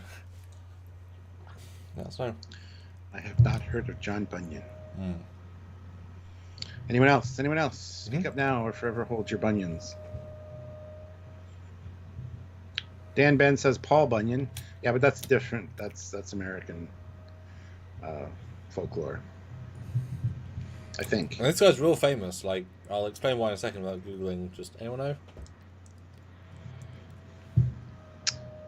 Yeah, maybe somebody out there knows. April maybe knows. Less Paul Bunyan. Yeah. No, it's not Paul Bunyan. John Bunyan. Sorry, I'm more drunk. This is a different Bunyan. Of course, all the Americans know who Paul Bunyan is. Who's Paul Bunyan? It like I said, it's an American thing. He's I don't know. I can't recall. Okay. I do know, like I know the name. I just can't recall offhand what it is. Right. Paul B. Maybe. So John Bunyan. Oh, he's a pilgrim. Yeah. John Bunyan wrote Pilgrim's Progress, which is a really, really famous Christian book. One of the most famous Christian books of all time. Also, I'm told, like, I didn't know it before I was told it at school, but the author came from Bedford, so it's a really well-selling book from what I'm told, like obscenely, like Bible level sold. Yeah. Have you heard of Pilgrim's Progress then? Did I hear who and the what now? Have you heard of the Pilgrim's Progress book? No. Really? Oh, okay. And yeah, Paul Bunyan was a giant lumberjack. It was actually like 20 feet tall or some shit. Folk hero in American and Canadian folklore who had a blue bull. Yep. Simpsons episode. That was a good episode. Classic Simpsons inspiring us with your everything. So yeah. Paul Bunyan, really famous. Like if you're a Christian, you'd know who he is. I feel like a hardcore Christian. No, indeed. But if you were, I'm a Christian. But like a hardcore one. That's Christian. Well, that would be Sylvia. She was raised Roman Catholic. Hey, so. I mean, send her a text. Does she know who he is? Or Pilgrim's Progress? She's busy. She's cleaning. I'm not going to send her a text. She's busy. Yeah. 87 likes. Ooh, we hit over our 80 like mark. Awesome. Excellent. We need 13 more likes to get to 100 though. 13 more likes, guys. At least 100, yeah, for sure. So back to birthday. Birthday. So, Patrick though. Oh. Remember, for 4 months at the rank of captain. This question for the captain: will the Trekyards com badge be available for captains of the fleets? Would love to get one someday. Also, looking sharp, Sam. Blue suits you. It does. You don't stop drinking. That's not up to me. Yeah, we are working on the Trekyards com badge, which is one of the perks for I think admirals and up. We just got it's a lot of investment and design time to get it done. We're working on it. As for captains, I don't know if we'll change and add that to the captain's perk level. We'll see. But I'll take it under advisement and we'll talk about it. So there you go. Yes. And thanks, Patrick. I do suit blue. I mean, I suit red as well, but somehow blue just... And it's funny because mostly in TNG you almost never saw blue because Beverly always had her jacket covering it up. Yeah. And in DS9 you got a lot more blue, and Voyager got more blue because obviously Dax and Bashir and EMH. But really, TNG was ridiculously un-blue represented. So, you know, but it's good. He is. Nice. Although it's like the neck. This is designed to be me standing because it's like stabbing me in the neck. It's a jumpsuit, so it's all pulling. But I like to be higher, so you guys see the accoutrements. Oh yeah, and not to go to my birthday first, but you also said you want to do a 50th special extravaganza on your thing as well. Oh, well, for my 50th birthday, 50 is a pretty big birthday number. But that'll be like next year. I'm sure we'll get to that. Hopefully I make it that long. So, yeah. Stuart, we got Lower Deck season 6 to review. You can't be. Then we'll do it afterwards. It's fine. But after your death, what? No, after the season's done. I'm saying don't die. You got season 6 to review. Oh, okay. Yeah. Obligations. Let's go to the quiz. We'll close that out. Trekyards quiz. When is Captain Foley's birthday? Well, 37% of you got it absolutely correct. May 28th. Next best guess was May 20th, which is close enough to the 28th. Yes. May 17th at 22%, and then March 29th, 15%. So yes, most of you got it right. I guess I talk about my birthday more than yours. Although I feel like we mentioned your birthday quite a bit the last 2 months. Because it's awesome how close our birthdays are, by the way. It makes Trekyard celebrations so much better. Yes. Good. Oh, bye, Colin. Thanks so much. Appreciate it. So yeah, birthday. So what did I do this year, Stuart? That's the question, right? Yes, absolutely. Well, I still had 3 birthdays because the day itself was like a Wednesday, so everyone was at work. But I opened up family presents and family cards on the day. And what I tend to do when I know a birthday's coming up is I don't open post. So I had like 3 months of post. And guess what motherfuckers were going on this time? Master Replica Eagle Moss resales. So I had like 3 months of Eagle Moss, not Eagle Moss sales. So I had loads of that to open. So for the most part, it was a pile of that shit over 3 months, and then the actual presents. So, but it makes it feel more special to obviously open it on a day versus just, you know, the few presents you get, etc. So that was fun. We finally opened like the Stargazer, Vancouver, the ones that were not previously released. The couple of books, you know, the odd stuff that I got here and there. Some cards, which normally grandparents are straight to send, but one wasn't there yet. And I kept back a batch of presents for the following Monday because Marie was going to be here the weekend. So we did weekend things, bobs and whatever, and then on Monday we finally opened up the last of the presents, which I have in the other room. I asked for specific things from Mum and Marie. Neither got me any of them. So I was like, oh, it could be this. No. And Mum has this giant habit of lying. By lying, I mean playing this kind of like pass-parcel game with your expectations, whereby she knows she bought you a let's say some socks, right? But socks, you can work out as socks. So she'll put socks inside an Amazon box she got a month ago, which is the size of a briefcase, and then put that inside something else. So you've no idea what you're getting. So I got a thermometer and a ruler in boxes that were far too big. Oh, the trickery. Because that's what she does, right? I mean, you know, mystery. And then Marie asked for some jewellery this year, so I did the same thing. I put a ring this small in a box this big, in a box this big, in a box this big. Because it's fun, right? Otherwise you just know what you get. That's just douchey. Nah! That's just douchey. Oh, it's boring. You just know what you're getting. Because I always ask for Blu-rays.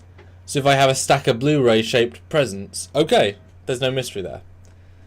But I got a couple of Blu-rays from Mum, from Dad, and from Grandma.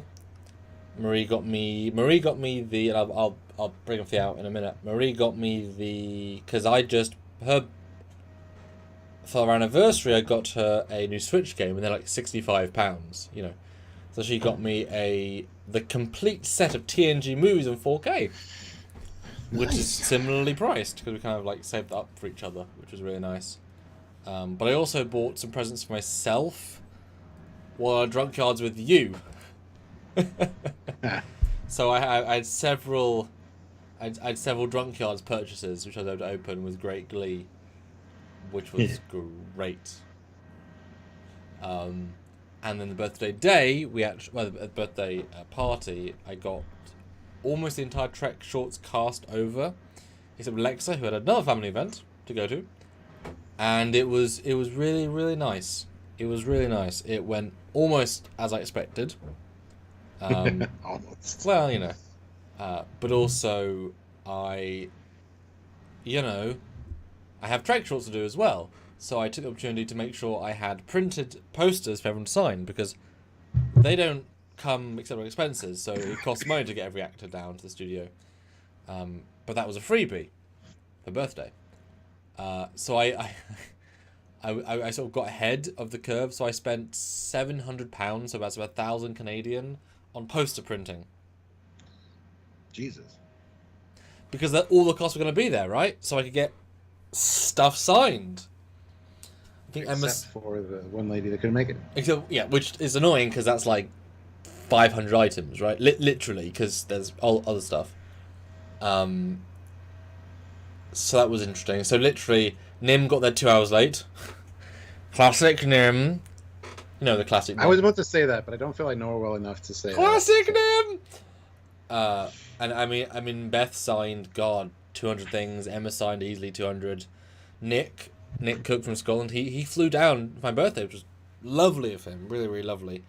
He signed easily 500 things. Easily. Because he hasn't come down since, God. He hasn't come down since God. Whoa. Yeah. Yeah. He's an important guy. So that was, so I haven't signed hundreds of things, because both it's, the current films, the future films, the next Indiegogo with the perks I've already designed, that have to be signed. But he was here from Friday, so I had him sign like a batch every day, because he hadn't ever signed stuff before, like in that way. So he signed like 300 a day, give or take, or 200 a day. And then as soon as Nim arrived, late, but it let us do all the signings. I had the camera set up and I recorded, because I've never, except Convergence, had the entire cast together, and Convergence cost me like $6,000, $7,000. So like, I'm not doing that again. Jesus, right? So I was like, great, we've got everyone. We can do variations of cast members. So as soon as Nim arrived, I literally pulled in cast to do like mini interview, like 6 minute, like I was very precise, like 5-6 minute interviews of like this 2 people, this 2 people, this 3 people, like variations of people to have different ideas that I would never normally get, because I never normally get them, right? Yeah. So I recorded like half an hour of just really tight, short interviews with every variation. Ria was meant to come, who's our computer voice and our documentarian, but she had to cancel super last minute. Like during the party, she cancelled, which was sad.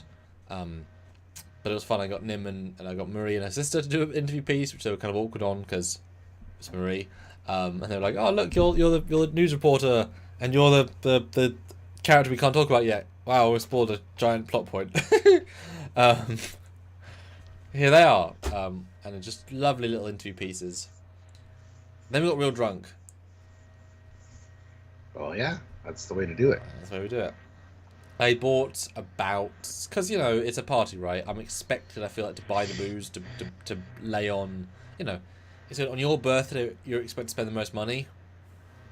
Great. So I spent about £200 on booze, £100 on snacks. Marie bought dinner, which was very nice of her. About £50 on pizzas. It's an expensive birthday. Obviously, some of the booze is still here because I'm drinking it for this, right? So carries over. Yeah. So that was part of the equation. But boy, buying booze, because I really wanted everyone to have like a buffet feel, like an open bar feel. So I bought rum, I bought vodka, I bought schnapps. I got, I asked everybody before I went to the shops, what's your 3 favourite things? And luckily, everyone had a shared 1, if not 2 things. It was really good because I was really worried because, a new bottle of this is, 18 Canadian dollars. It's like, Jesus. No, it was great. It was really nice. It was. I've got some pictures as well. I can show later.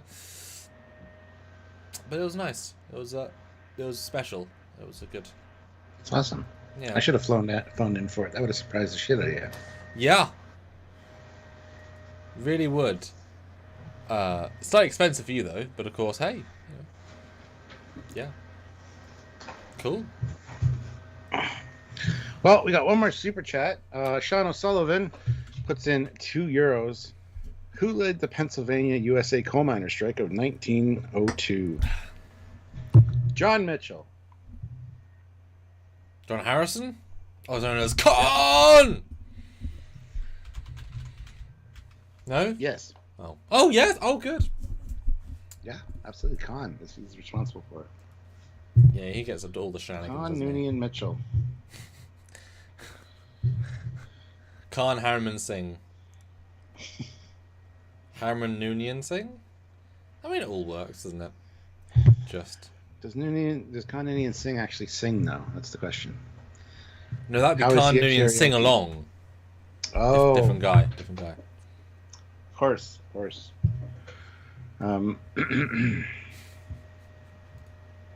Sean Aloysius O'Brien. Is that the answer to who led the coal miners' strike? Okay.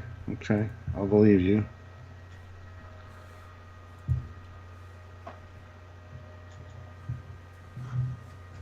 I honestly don't know. I mean, so, that's super niche American stuff, right? Yeah, it is. 9 more likes, get to 100 likes, guys. If 9 of you have not hit that like button, please do so. Let's wish Sam a happy birthday. Should I sing him happy birthday? I haven't done that yet. Happy birthday to you. Happy birthday to you. Happy birthday, Mr. Commander Man. I put 3 on. Happy birthday to you. Aww. And many more. Yeah, got a couple more of those. God, how drunk are we getting for the 40th birthday on year 18 of Trekyards? Year 18, another 9 year. Oh my God! Someone celebrated a 9-year anniversary yet. That's what I mean. Oh my God! I think the math was fair there. Year 19, 18. Dear me. I don't know if we'll make it that long. There's a lot of Trek. They've got to keep making Trek, you know. That's important. I barely. Well, we started before that was a thing, so come on now. We don't. I barely made it 9 years with you. Tolerating you for this long has been rough. But I'm just kidding. It doesn't seem that long. At the same time, it does. It's weird. It feels like it's only been a few years, and you think back, it's like, holy shit, it's been a long time. Yep. We've been in each other's ears, and mine's way too much. You gotta stop that. It's a problem. It's more for you. You gotta edit all this shit. You gotta film with me and hear me, then you gotta edit it and hear me. Yes. I just have to film with you, and then I don't have to worry about it. Yes. You're always in my head one way or another. This is how it works. Alright, I'm going to get a new soft booze because I'm out of that, so I will see you for a refill in 1 moment. Alright. So, super chat, and I will drink. As a challenge. I want to see 3 5s when I get back. 3 5s. There you go. Everybody. I think you meant 3 500s. I'm just kidding. 92 likes. We need another 8 likes to get to 100. I think 8 of you out there might not have hit that like button. So if you have yet to do so, please consider doing so. We'd really appreciate it. I'm really feeling my alcohol, and not necessarily for the best. So anyway, yeah. So anyway, if you guys want to, continue to get Sam to drink, by all means, throw in some super chats. Let's have some fun, and we do want to talk about whatever you guys want to talk about. We want to hang out with you and have just a hangout discussion, like we're sitting around a campfire or something, just chatting about stuff. So by all means, throw in suggestions on things you'd like to talk about with your super chats or whatever, and we will definitely try to do so. Not a band account throws in $2.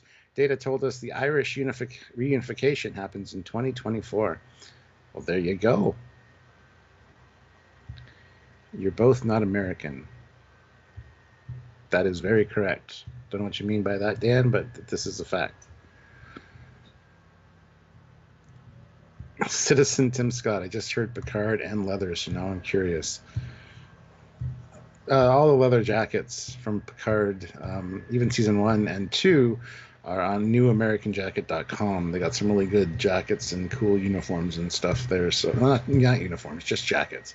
But yeah, pretty much any of the jackets you've seen in Picard are all there. So that's what we were talking about. Nothing kinky. Get your mind out of the gutter.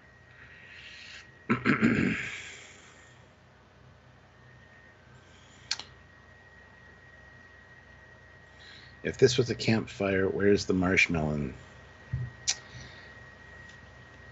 Well, we're playing a little campfire game called Hide the Marshmallow. You got to find it.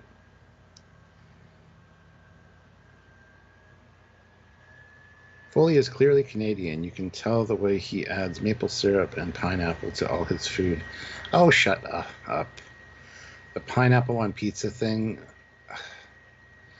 Hawaiian pizza invented by a Canadian, well, Greek, I think, but born in Canada, and I forget where he actually made the pizza. It's all messed up. It's not really a Canadian thing. Anyway. Danny Janey, member for 25 months at the rank of Federation Council. Let's talk about Strange New Worlds. Okay. What do you think are the highlights this season besides the non-white or the not white windows? I've got a Cockberg. But I can. Highlights of the season. Year. Well, the writing's been great. I love the way they're trying to retcon or explain the timeline differences. But I think to me it's just establishing it's a different universe. They're giving the characters all good stuff to chew on as far as dialogue goes. Including Artigas and La'an in that Tomorrow episode was great. Yeah, there's a lot of things really they're standing. We did a whole live about this. Just when did we do that? Earlier this week. The good things about Strange New Worlds. So yeah, there's a lot they're doing really well, I think. So the highlights. I don't know. Do you have any thoughts on that, Sam? Well, as I've said previously, it's a show that I'm not thinking as like the canonist of canon, because it can't be looked that way. It's so visually different. But once you add that lens and just watch it for what it is, which the show earns that just enjoy it for what it is, Motica, that others haven't quite. It's the writing, it's the characters. I know they're all silly and they're all modernistic, but they're all very watchable. Let's be honest. I mean, every single one of them could own a standalone episode, could own an arc, could act their way well. They've really cast themselves into a really good position here. And then highlights. I mean, the humor. Honestly, as weird as that is for Trek, the humour this season has been pretty on point. It's a lot of the Pike stuff. Humor and writing are amazing. I was trying to highlight, because writing, it is big, but it's too broad. But humour. The Klingons were great in episode 1. That's a highlight. 100%. Oh, yeah.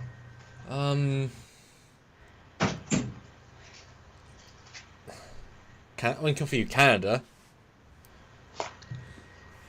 Surely. That was an awesome episode, yes. No, it's that routine. I don't know if it's going to be anyone's favourite season of Trek, but it is remarkably solid for what the Discovery variant of Trek can do. As we both said, if this had been the original Discovery, if this had come out in 2016, fans would have said, oh, it's another side universe. Oh, it isn't? Oh, okay, that's weird. Oh, it's a good show. I mean, the world were different, right?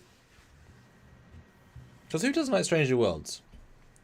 I know that some people criticise their especially their showing of men in it as derogatory. It's like, maybe I'll show into that sort of discussion points. But no, yeah, it's good. I appreciate this season the lack of budget, because they've had to be efficient and smart and character based. That is a real strength. Frugal. I don't need space battles. I really don't. I do enough of them in my own work. Literally. Yeah. I made 2 this week. Patrick says Jess Bush is a definite highlight. Yes. Yeah, she's a cutie. Patrick, though, throws in €55 and says, okay, although the blue TNG is very nice, it's not the best uniform in the fleet. Therefore, when you are ready for it, feel free to change over to a Voyager-style uniform. As for color, Command Red or Security Operations Yellow would be nice. Okay. Excellent. I'm trying through time. I'm and you like Voyager, so I knew you'd be happy when you heard that one. Yes. Okay, let me take my pre-selfie.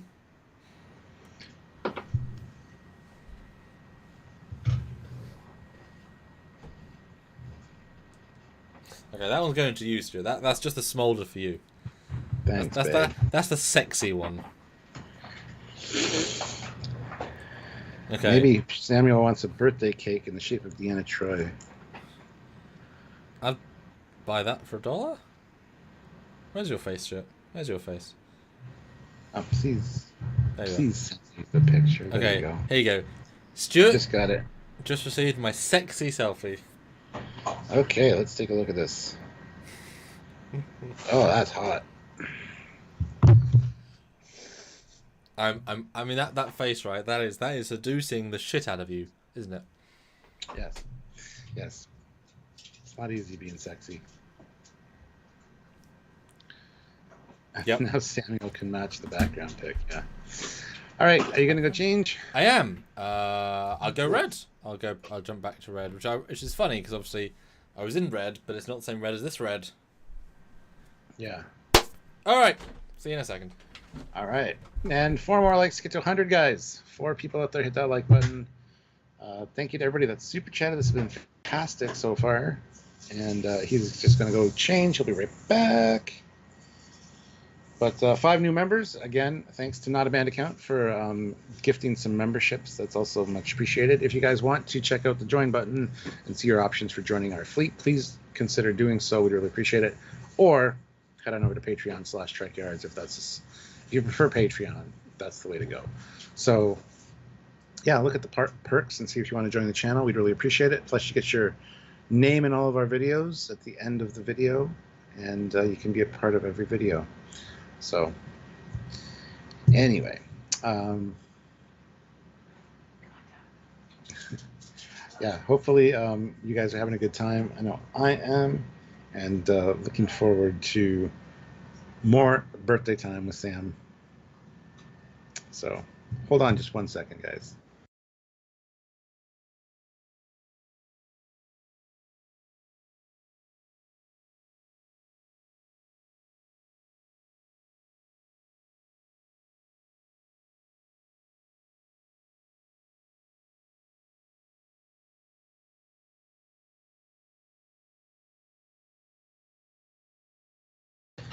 All right. Sorry about that. Had a dog issue. All right. Yeah, I don't know what else to say. Click the join button. Make sure you're subscribed, obviously. If the subscribe button is red, there's a problem there. That means it's red alert. You need to hit that button to turn off the red alert.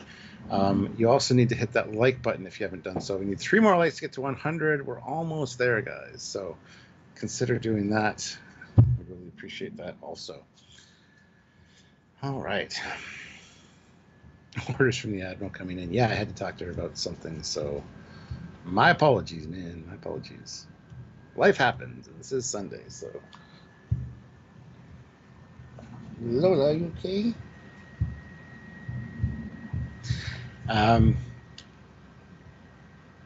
Yeah, we're just waiting for Sam to get back, and we get to see his sexy Voyager outfit. He loves Voyager, so it's one of the uniforms. Actually, I gotta get mine tailored.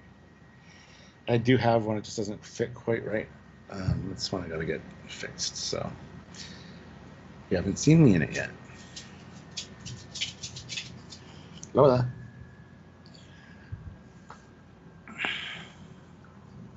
And if you guys have anything, like I said, if you want us to talk about anything in particular, by all means, let us know.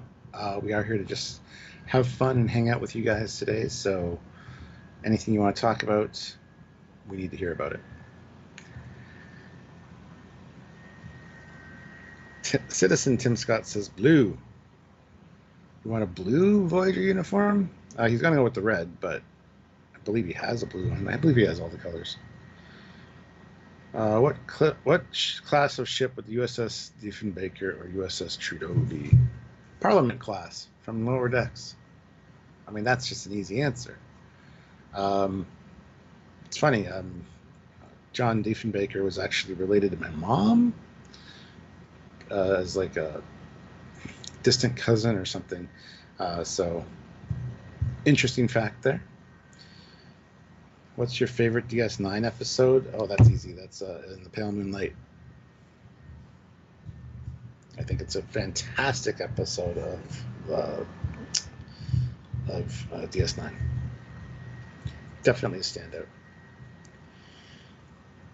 Maple Leaf class. Yes, they're actually shaped like maple leaves. That'd be an interesting ship design to see, actually. I think you could probably do that and have it look pretty cool, to be honest.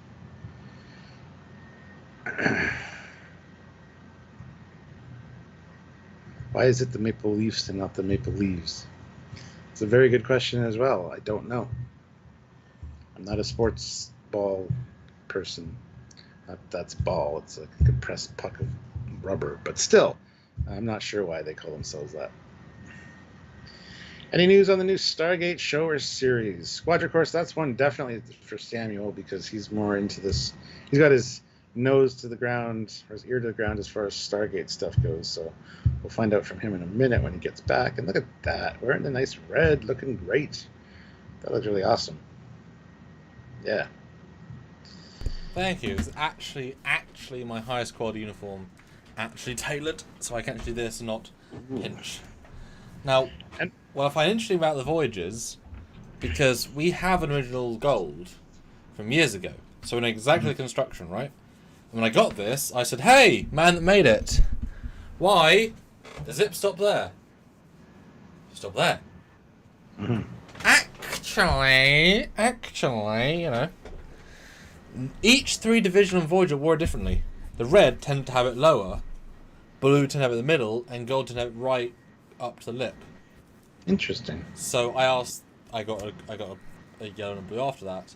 I said, just do it all the way outside the choice. This I have no choice, but if you watch it, because it depends how you associate with the characters, but Tuvok is always right up to the line. I think he's Vulcan. He's got to be regulation right up. Yeah. Everybody else is kind of like a little more loose with it, but the fact that, like, because they had an original red, so they said this is screen accurate, but we had a screen accurate. It was different. Nice. Different divisions. So, but you never think that, would you? But if you look, it's actually quite clear how they do that. So yeah, this one limits me to being quite low down. But this is the best fabric, and the red's really, really close. Like, the wine, I know it doesn't come across as wine, but it's such a nice, wine colour. Yeah, big fan of this one. Very official. Mark Lawrence, good news from Mark Lawrence. Star Trek Las Vegas next year, hell yeah. Not a question, just saying I'm up for it. Yeah, we'd love to see you there. It was awesome to hang out with you at the last one. You are an invaluable contribution to many projects. Yes, you are, sir. Yes. Dear me. People were asking if there's any news on any Stargate stuff. That's the biggest disappointment, right? You'd think Amazon would have pushed something 2 years ago it was bought, or a year ago. The fact they haven't is worrying. How many Star franchises are there? 3. They own one of them. We know that they were moving away from anything that Brad Wright was creating, which of course is the biggest, Jesus fucking Christ, of the lot. But I mean, nothing as of yet. But of course now the industry is in meltdown, so there's not going to be anything new. So. Ooh, yeah, look. And Classic for Real says, hey, look, it's the same uniform as in the thumbnail. It is. Because one of the few pictures I took, I was like, ooh, I actually look good. I was shocked by that, so I had to post that, and I kept it in. See, that's a genuine smile. That's not the smolder or the eye squint. That's a good picture. Just saying. Yeah, yeah. Look, things are difficult, right? Faces, smiling, yeah. Yeah, you should see my 18-year-old son Christian smile for a picture. Like he doesn't smile for pictures because when he does, he just looks like an idiot because he's thinking too hard. He's overthinking it.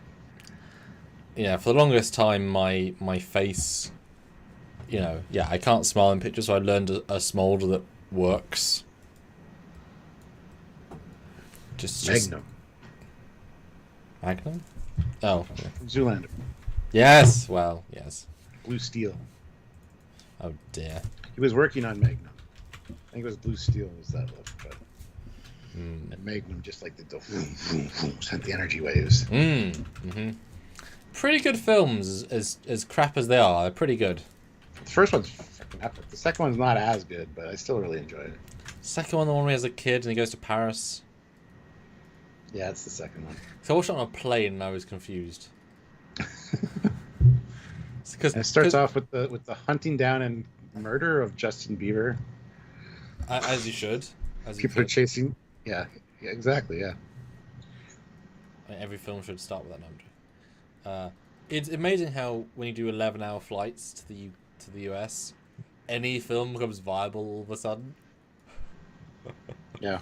You just want some level of time passing that you haven't really seen, because that's great. But then the screen's shitty, the sound's shitty, you know. Although I haven't flown for a while now, understandably, but I know that obviously for all of the time of the things, it was always the screens inside the chairs, which are obviously always crap screens. But then in some of the most recent trips, they moved to being, get this app for your iPad. I'm like, I haven't got an iPad. And they're like, shut up then. So, but I want the, but shit. So is that? I always download a movie or two or a couple episodes of a series from Netflix before I go on a flight, just in case the thing's broken or there's no screen. So, just in case. So I get the logic of no screen equals you get to pick your own movie. I get that. It you know, as in from a streaming library. But you've got them pre-planned to bring yourself an iPad or something over, which if you own one, you're screwed. There was no option B, so I found that quite annoying. But now I've got one, so of course I could work with that. And we got an answer to our Maple Leaf question. Oh. Matt Boardman, the Toronto Maple Leafs, instead of leaves, were named after the Maple Leaf badge worn by soldiers in the Canadian Army during World War I. Oh. So there you go. Now, do you know the reason why maple is such a staple of Canada, that it's become a joke as tea as for us? No idea. There's a lot of maple trees around. I don't know. Maybe they just grow better in this climate. Yeah, I don't know why tea would be giant here. I don't know either. That's a good question too. Why are we the tea country? Yeah, that's something you should be answering, not me. But I've never enjoyed tea specifically, so it's always been a misnomer of like, tea, eh? You said, hey, you're Canadian. Sweet. Well, I had to rub off at some point, Stuart. The Canadianness. I mean, we're basically brothers from a different whatever. Because you've got a king now, you know. You got our king. Congrats on that. Oh yeah, I'd forgotten about that. Yes, you're now ruled by a king. How do you feel? I mean, it's a totally different lifestyle. Everything's changed. Yep, it's amazing. Yeah, it used to be maple country. Now you're a ivory country. It's really confusing. Oh, that's awful. Don't do that. No. Don't. Ivory's bad. Okay. No, ivory. No, I think ivy, the tree. Oh, perfect. Stick of the tree. I was like, why is that awful? I'm in ivy. Matt Boardman.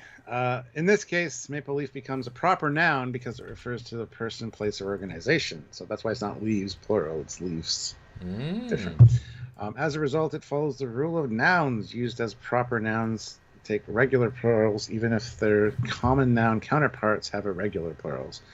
Somebody did some Googling. Thank you, Matt. Much appreciated.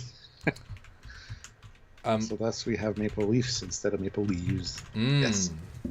But as you know, Stuart, my grammar and spelling, that went out one ear and flew around and hit the other. Yeah, me too. When I was in school, I eventually caught on, but it wasn't until like grade 11 that it started to kind of click for me. So, yeah, but not everyone's the same. Exactly. So that's okay. It's like I see shot composition just as a basic part of my. It's like, oh, of course. So one of my dad's pet peeves for years has been: you go on a holiday and you ask some random passerby, "Can you take a picture of us?" Oh God! And for some ungodly reason, Like, if this is the picture, if this is the frame of the picture, right? And then they do this picture. Yeah. Like, way the fuck over. Yeah. Why? Why is this a thing that you're including? You don't. You just you bring them straight into the middle. You center them. You get perfect headroom. I know. It's one of the frustrating things for me, too. I like taking my own selfies because, first of all, I look better in them. And also because I can actually, like, angle the camera, do some interesting things with it, as opposed to just, yeah, I can't stand people that take pictures like that. I understand it's like tone deaf, right? Some people are just tone deaf and they can't see the logic of a music, and some people just can't see the logic of a picture. But why would you add 400% headroom?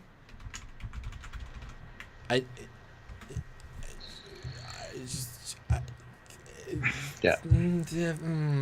Sean O'Sullivan, though, €2. What item did Eddington ask Cisco they still had? The Looney. Eddington had a Canadian Looney. Yes. It's another Canadianism in Star Trek, which I absolutely love. Yes. Nice.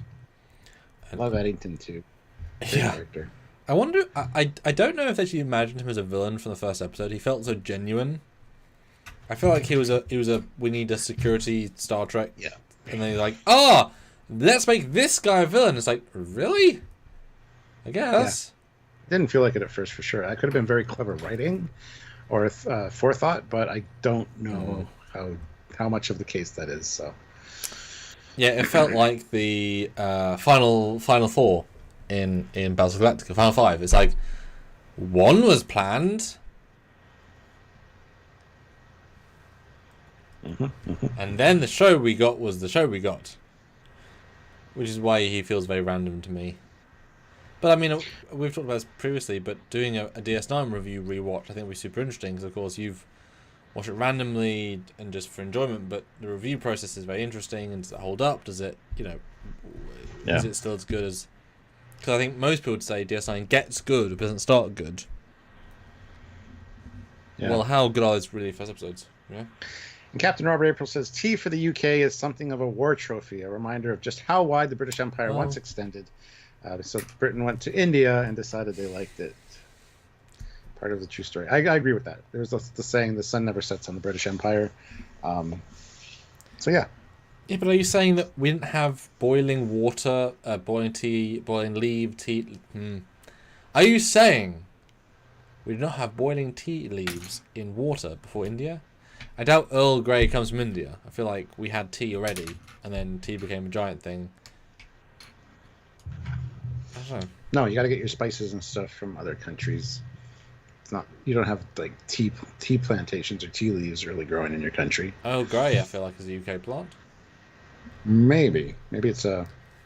But it's like saying Native Americans, Native Indians, like they didn't have tea because it wasn't from India. Like cultures had tea, right? Like it didn't all come from India and be pulled over. That seems silly. Good question. But of course, what the definition of tea is variable, right? A plant in liquid. If that's the tea, then of course it could be more giant. Yeah. Because we didn't steal India until quite late in the world. There's a lot of pre-India stealing. I mean, the Romans had tea. The Greeks had tea. Where do you think the Romans got it from? They also had a big empire. Not from India, though. Does the Romans know India? Sure. There was tradesmen traveling. But that would have brought tea. Yeah, but you wouldn't have been able to physically carry enough tea leaves from India to... No, but there was the Silk Road, as it was called, that brought stuff from the Orient and came down through and collected stuff on the way. Like, it was a whole trade route. Yeah, but you couldn't carry an empire's worth of tea. Like, if all tea came from India, you couldn't physically carry enough in to then be empire-wide, etc. Yeah. Thirst Contact says, if you fill your bathtub with loonies and take a bath in the loonies, are you in a loony bin? Yes, you are. You're in a loony tub. Loony bin, I like it. That's good.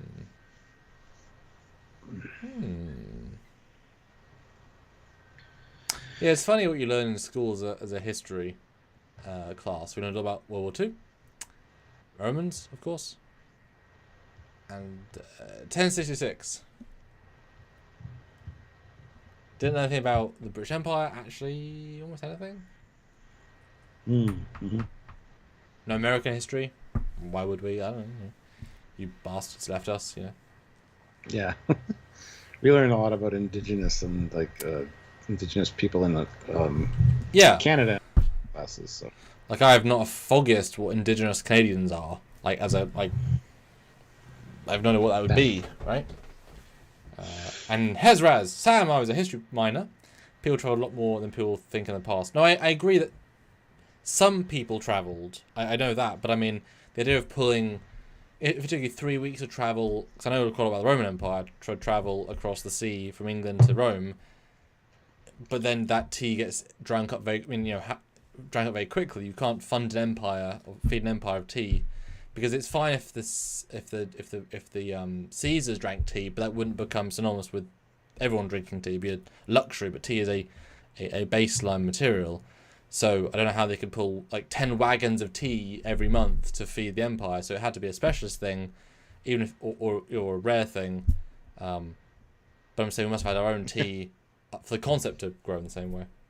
And the spice for Earl Grey tea comes from China. Well, there you go. Damn. But again, what is the concept of tea? Like, I'm sure we had leaves and water, right? Yeah, I'm sure. Coffee also was not. Coffee's different, yeah. A known drink for a lot of places. So, anyway, it's not a history channel. What is? Well, Star Trek. It's a future history. Right, I put a thing in the freezer. Let me just move out of the freezer 1 second. Oh, does it explode? Yep. Good job. Sean says, in the Victorian age, a pound of tea was worth more than a cleaner's wages for a year.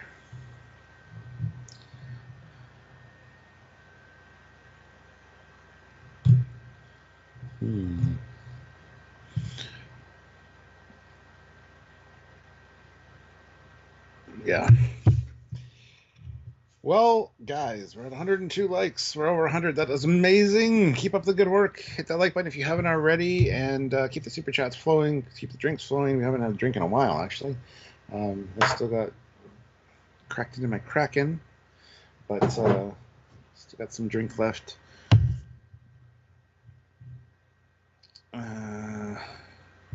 It's fun to walk through the house in uniform. It's just like such a different feeling to clothes, because it's like, oh, it's like you look down and like, oh, there's a badge. There's the sticking out uniform undershirt. It's like, oh, this is what they felt like. It's crazy. But I also accidentally, Stuart, grabbed my little treat for the live. Those are nice. Yes, they are. So, I'm gonna have a come of this. Amazing. Thank you. Yes, Cadbury's, guys. If you don't know Cadbury's, yeah. Hershey's, Cadbury's, yeah. Cadbury's chocolate's worth that. Yeah. God, I went to the got to the factory once. You've never once realised what smell is until you get off a train several miles away. And you start walking towards the factory, and you start smelling chocolate, just the fundamentals of just chocolate smell, and you have to still walk like half an hour into the line for the factory, and so suddenly every moment of your moment is surrounded by chocolate smell. Boy, do you get annoyed, accustomed, used to it so quickly, because it's wow, it's a very stinky factory. Interesting though. We saw one of the production lines actually making the bars, and it was quite interesting. And it's funny how guess what the goodie bags consisted of? Chocolate. So, but by that point, like hour 2, you're so saturated with the smell. I don't want to eat chocolate. Yeah. Because I've been smelling it for too long, and I was quite happy to leave at the end of it. But it was a good tour. It was a good. Yeah. There's a really cute train that goes into it. It was quite cute. Like a little monorail style thing. It was nice. Monorail. Not a banned account. According to Star Trek 6, the Klingons' blood is pink, but in Discovery and TNG it's red. What changed in the blood? Well, it was pink because there was so much blood on screen that they couldn't have it be blood because it would change the rating. Change the rating of the movie, so they had to make it pink. That's the real reason. However, in Discovery, season 2, I believe, there is a fight scene with multiple Klingons getting killed by Giorgio, and there is some pink blood. 1 or 2 Klingons had pink blood, so you would assume that just some Klingons have different blood type, which is Pepto-Bismol as opposed to red wine. And so yeah, they kind of retconned it a little bit in Discovery. That's one of the good things I think Discovery did. But yeah, that's the real world reason, is just they couldn't show that much blood on camera. So, and at the end of the day, those sorts of high up decisions go beyond the idea of, well, now every actor in every show forever has to now colour their blood packets. You know. Well, I mean, Vulcans have always had green blood from the beginning. Vulcans and Romulans, so. Yeah, but they're not a warrior caste. It's pretty regular to find a fighting Vulcan. I mean, I'm finding 2 types of blood colour depending on where they're from. I mean, it's a cheap shot, but obviously, the world, the Asian people of deep Asia doesn't have the same colour as like igloo South Pole people, right? Like same blood, but aliens. Yeah. That was a nice touch they did purple as well. But Patrick asked for me, I saw that. The Combager Voyager is a silvery part shiny or matte. I have a pretty cheap replica made of metal and it's shiny. Yes, so for years now I've had this box of badges and things. I love this box because I've had it for a decade, and as my collection has grown, I have like every badge, and several of them in fact, and other things. And it's really, really great. So what I've said to Stuart many a time, and I know I sort of complained to him in the early days. For me, the only thing to do is go screen accurate, because that's the only thing that looks right when you get to it physically, because of course that's what they use physically. So you think of a badge being metal, it was a resin mold. So as soon as you put a metal badge on, it's reflective and heavy. And I remember They got the super reflective QMX one. Yeah. And it's distracting. Yeah. Whereas that is perfect. Yeah. And there's a sheen to it that still has. I mean, it's subtle, right? But it's for me, this looks. Thank you for the reference. Like your gut says, go metal, high quality. Always go resin, always. And don't go 3D print. Just because there are plenty of people that make resin ones that are almost perfect. And I have I have 3 different providers of badges over the years, which is kind of fascinating. So this is my Scott Nakada badge, which he aimed for accuracy, and as you can see, it's a very slender badge with a delta that's been tacked on, which is not quite perfect, but it's interesting. Now, I love the fact that you can see the imperfections in the resin printing, because at the end of the day, who cares about the back, right? Now, this is a 3D printed variant by a guy that's now stopped working. What I like about it is if you side by side, they look identical, because the dimensions are not that difficult to get right. But as soon as you go to the side, one is radically thicker. And by radically, I mean percentage-wise. It's not literally radically, but you know the difference. And if you look at the internal, the lips, it's small. In here, they're giant. And he said to me, personal preference of him. So those are 2 variants I have. However, I have another person who made them for Temporal Anomaly. Right here. So I literally have 3 different makers. So Scott Nakada went for this giant Velcro. This is my Kiana 8 variant, which again looks, I don't know if you can tell the difference, but as soon as you go to the back, this one, the other one, has a hole cut out with Velcro stuck in. That is accurate, because the badges are not meant to sit on the uniform and stick out. They're meant to be flush perfectly. It's really subtle, but you do notice it when you're in motion. So I have 3 different makers. Now they're all amazing. They are all amazing. But the fact that they're subtly different is pretty amazing, and yeah, it's fun to know the differences. So always go resin. And this is why when I had my card comp badges made, that's the accurate quote-unquote version, which is the chrome silver, which looks good. And we had both agreed to make them sort of on par with the Voyager, irrespective of what the real size is. Like, they would be, like, Starfleet's not going to make bigger badges, right? So they're going to be on par, right? Yeah. What I said to him, though, was, hey, you've already got this as a mould. Just make me a classic version with the exact same paint that you'd make a normal, which means no new R&D, just paint the silver as a Voyager, paint the thing as a gold. And instantly, looks a ton better, and it just blends in, and you wouldn't think anything of it, would you? Nope. Beautiful. There's our Trekyards resin one, which is my favorite one for sure. Good stuff. Resin is the way. Resin is the way. And it's annoying because my dad had the metal com badge. I remember that from when I was young. Like, that was the one because it was heavy and it was, the com badge. But I mean, yeah. And also, magnets are good. As in the big giant magnets. Pins used to be the big deal. But I still go Velcro because, again, we know exactly what the screen accurate is.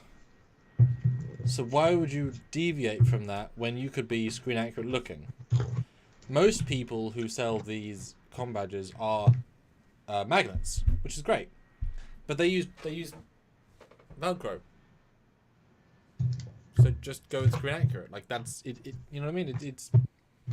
There's a mimicking where it's ideal. Now that said, I did a film and one of the actors brought some uniforms and he used magnets. There was no Velcro, so suddenly I couldn't go and badge, which was annoying, obviously. Now he had a metal com badge, but there was some other problem with another badge we had, so we had to have two actors use the same one badge.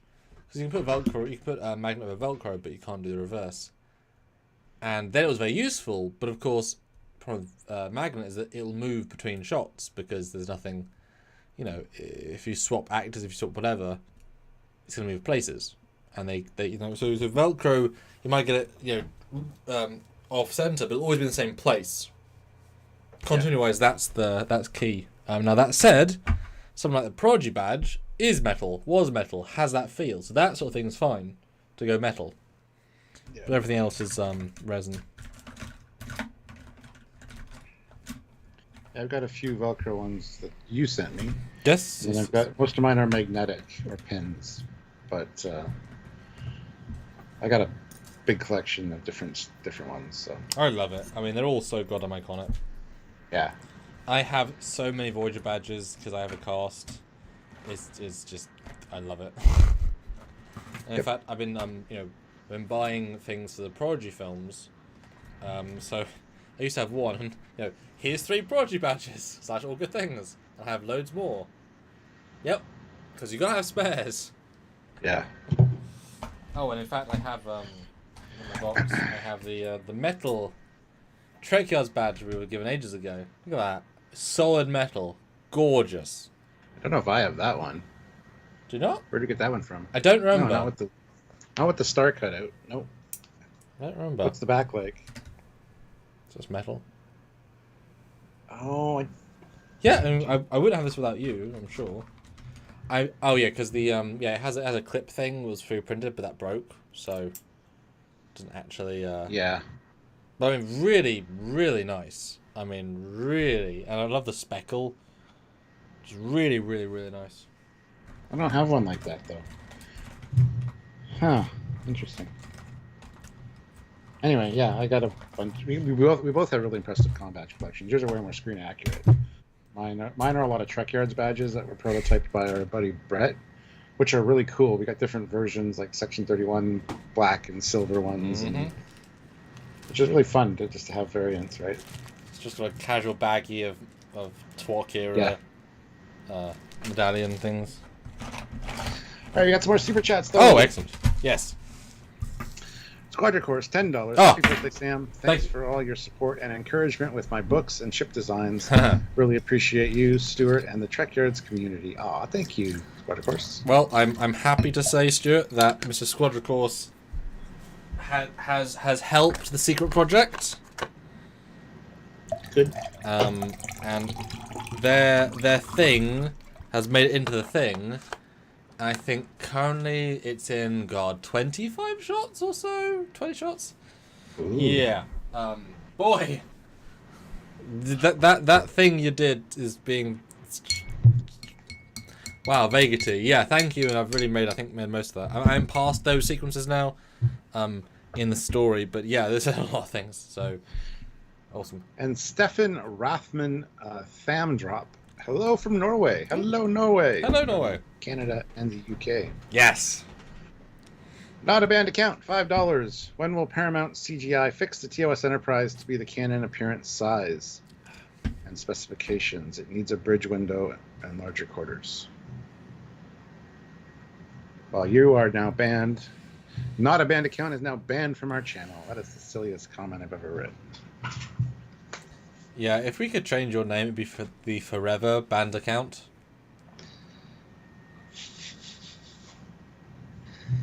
Oh, my goodness. It's my birthday, sort of. And you say shit like that. You know what would help me, Stuart, with that? Some alcohol to forget the trauma. It's pretty traumatic. Traumatic, yeah. Traumatic. So a couple of 10s, a couple of 5s would help me forget what I've just been through. Unless he super chats following up, then that would be worse. Strange New Worlds Enterprises Prime Timeline. It's not, though. Not a banned account. You're not doing yourself any favors. I don't know if he's joking. It's fantastic. It's a fantastic design, but you better be joking. Yeah.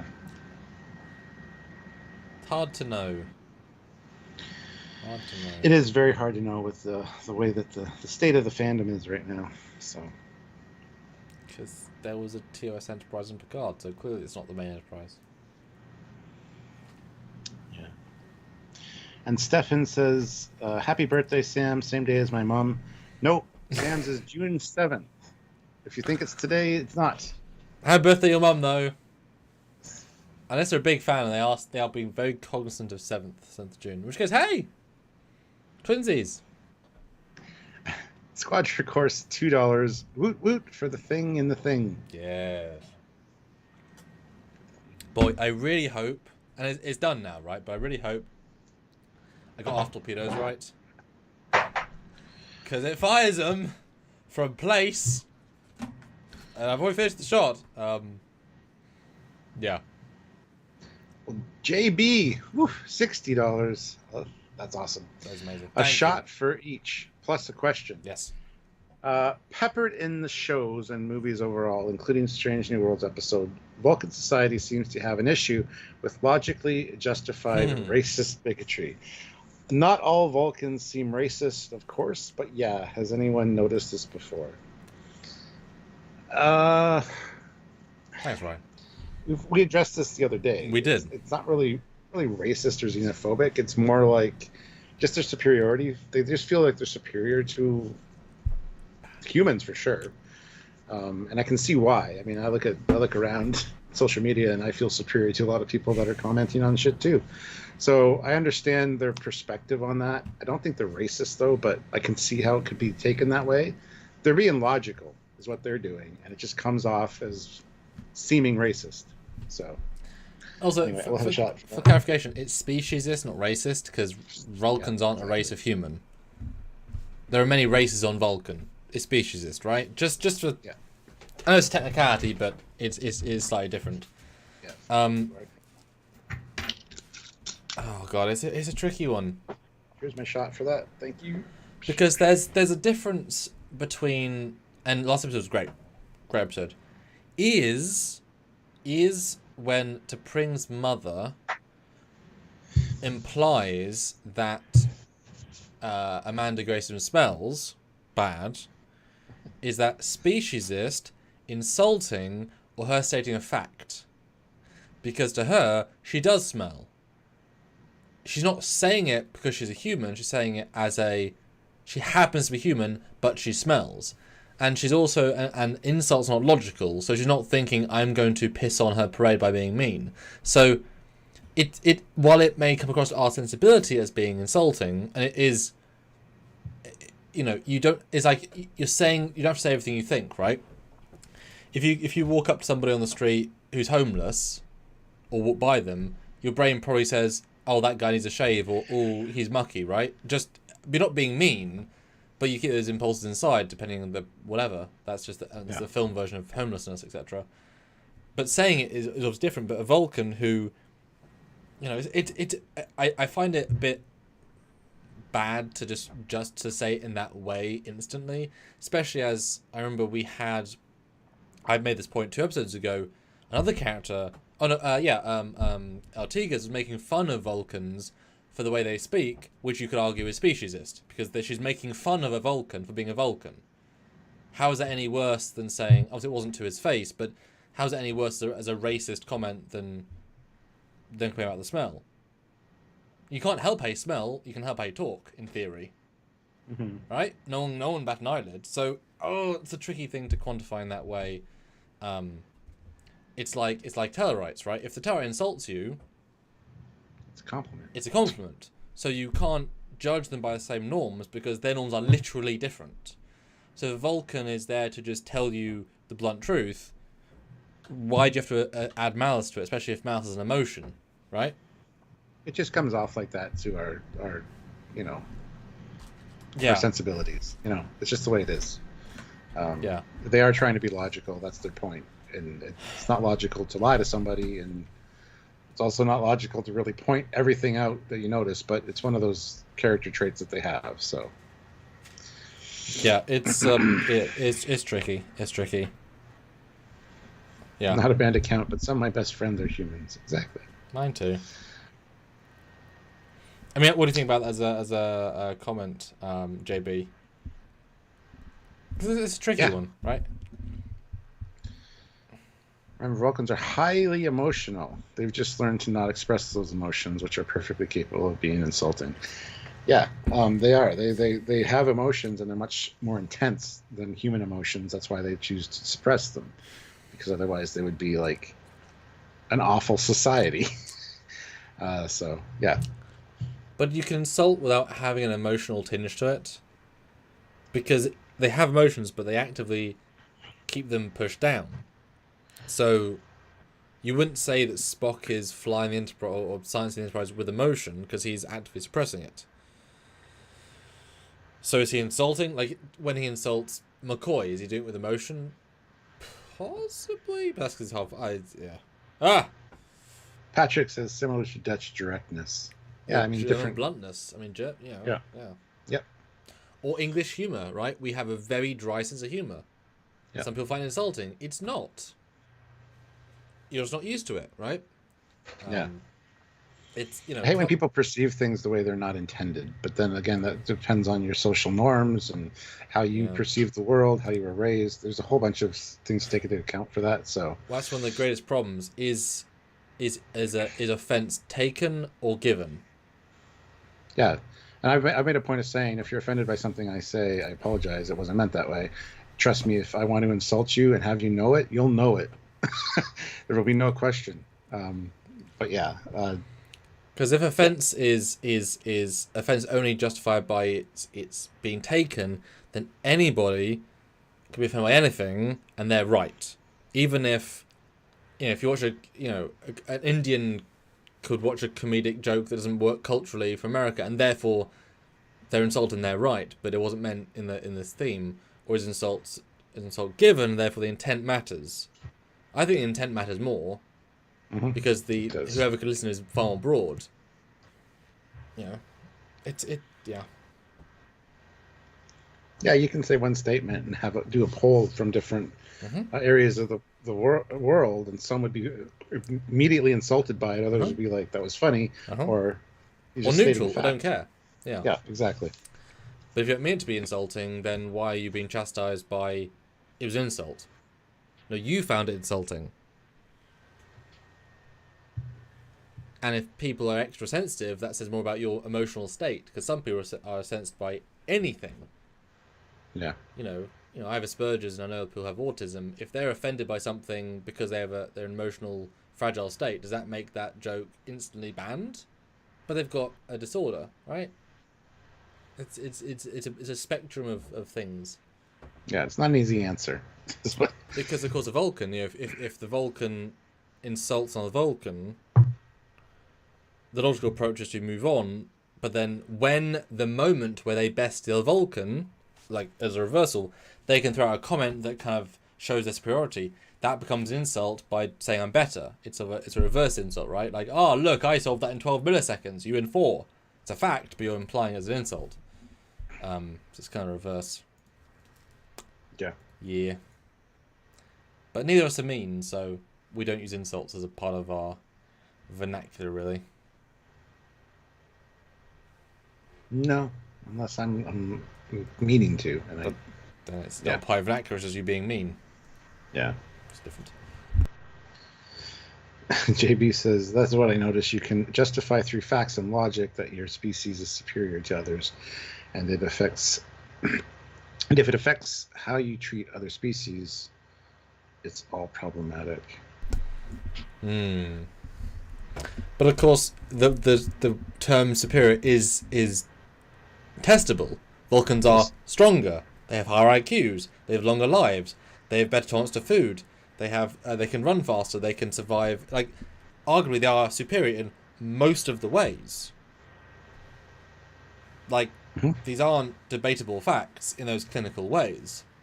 So, of course, if, let's be honest, when you go to the zoo, if you look at an orangutan, do you have an air of superiority around yourself by saying, do you want some nuts or whatever? Well, you're being falsely superior, but you judge them inferior. That's what Vulcan sees with us.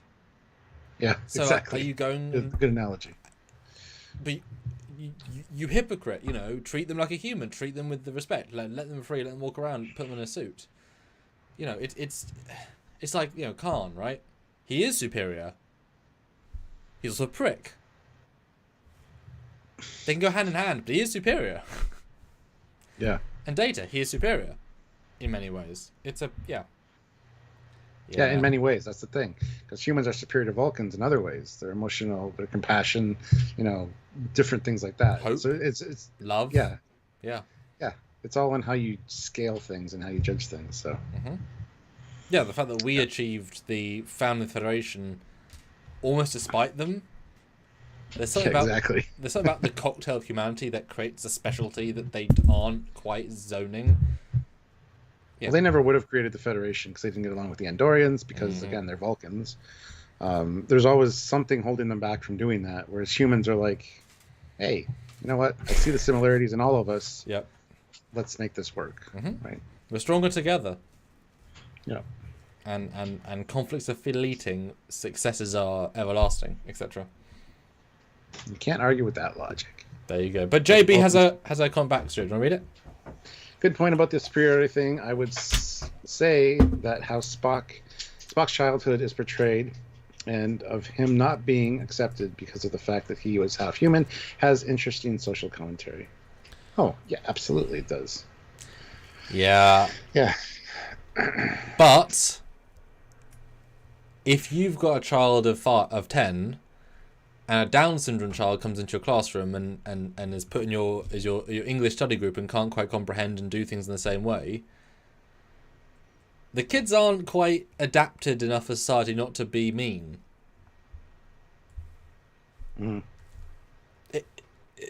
Kids, right? Underdeveloped. It sucks for Spock, obviously, but again, looking from the other Vulcan's perspective, he is inferior in many ways. And even if it's just by propaganda, right? And Vulcans are very kind of Japanese, right? It's very monocultural. So the fact that he's half Vulcan is an insane rarity.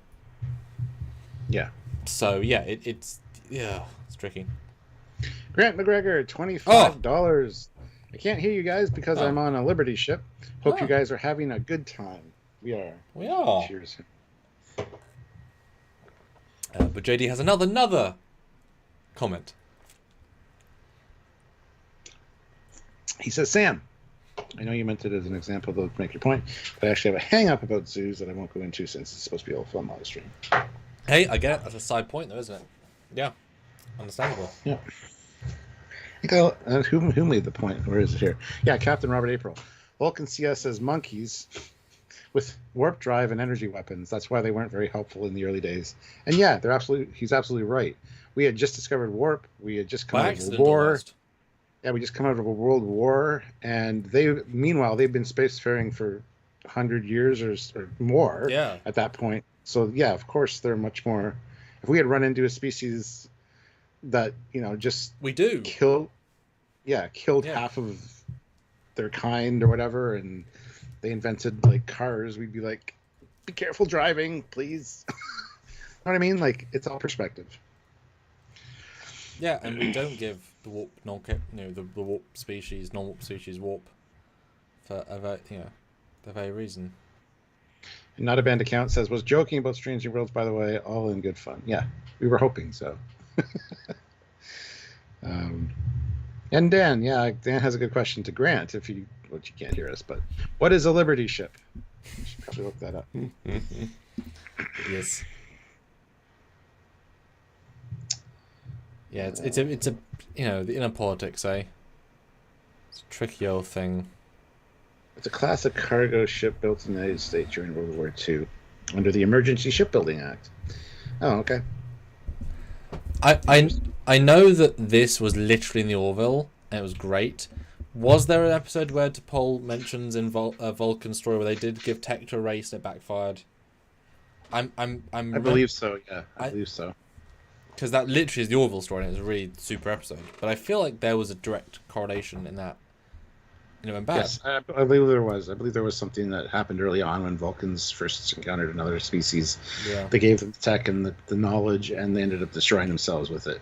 And that was like precursor to their prime directive of, we'll help, but we're not going to give you all the technology. We're not going to give you tractor beams. You got to figure those out on your own. That's all. Like, Enterprise was full of that kind of stuff. Like the one with the Cold Front, I think. Something, I can't remember. That's the Nazi one. Not Stormfront. Oh. There's the one where they need the tractor beam to pull the shuttle out or the ship, and they were trying to use the grapplers instead because the Vulcans wouldn't help with their tractor beam. Yeah. Yeah. That's an example. I was. I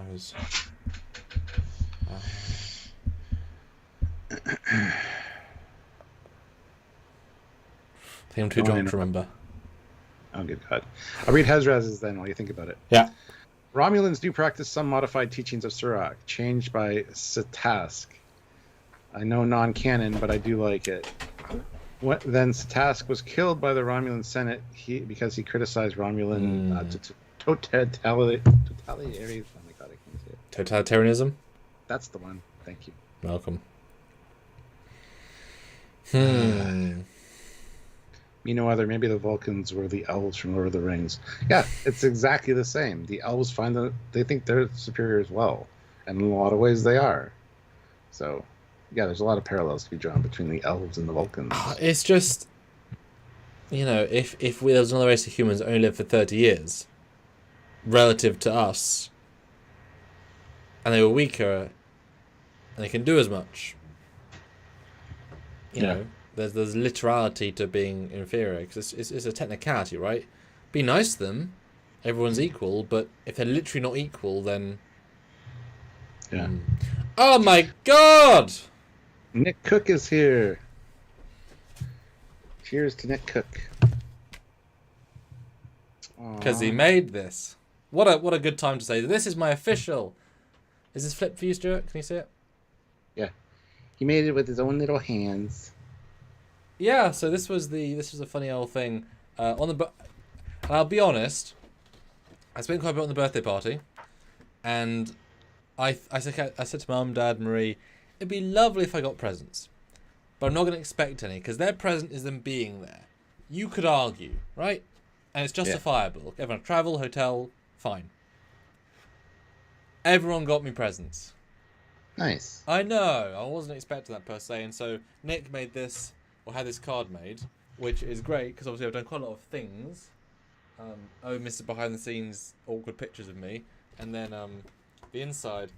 That's what I showed you previously. The first Wrath of Khan picture, where you were there for, and Yes, Leo Tooney was like here, and Nick was here, and then they all signed it, and apparently, which is I mean, it's lovely. They all signed it personally because we couldn't do it until you physically got there, and it's great because of course, I remember I'm doing the party. You obviously focus on the party, and Marie sends me to my room to talk to me about something, and it's nothing real, and I end up learning, oh yeah, that's because you were going to come downstairs and spoil everyone signing it, so I had to be diverted. I should know how to. Like, Jesus. But I mean, this sort of thing you keep forever, sort of lovely thing, because that was everyone except Alexa. And just something very nice. I didn't get to sign it either. Well, sure. No, really, really lovely. I look so fit in that. I look really fit. No, really lovely. I'm just gonna show. I want to show. Hold on, just 1 second. Oh. Yeah, really nice. Because like I said, I wasn't expecting anything, so yeah, really nice. Oh. So I was at Wonderfest during Sam's birthday, and saw his favorite ship is the Prometheus from Chip in a Bottle. So, well, yeah, I just don't really like it. And I ran into Rick Sternbach, of course, because it's on the street, just who's right there. Man on the street interview. Yeah.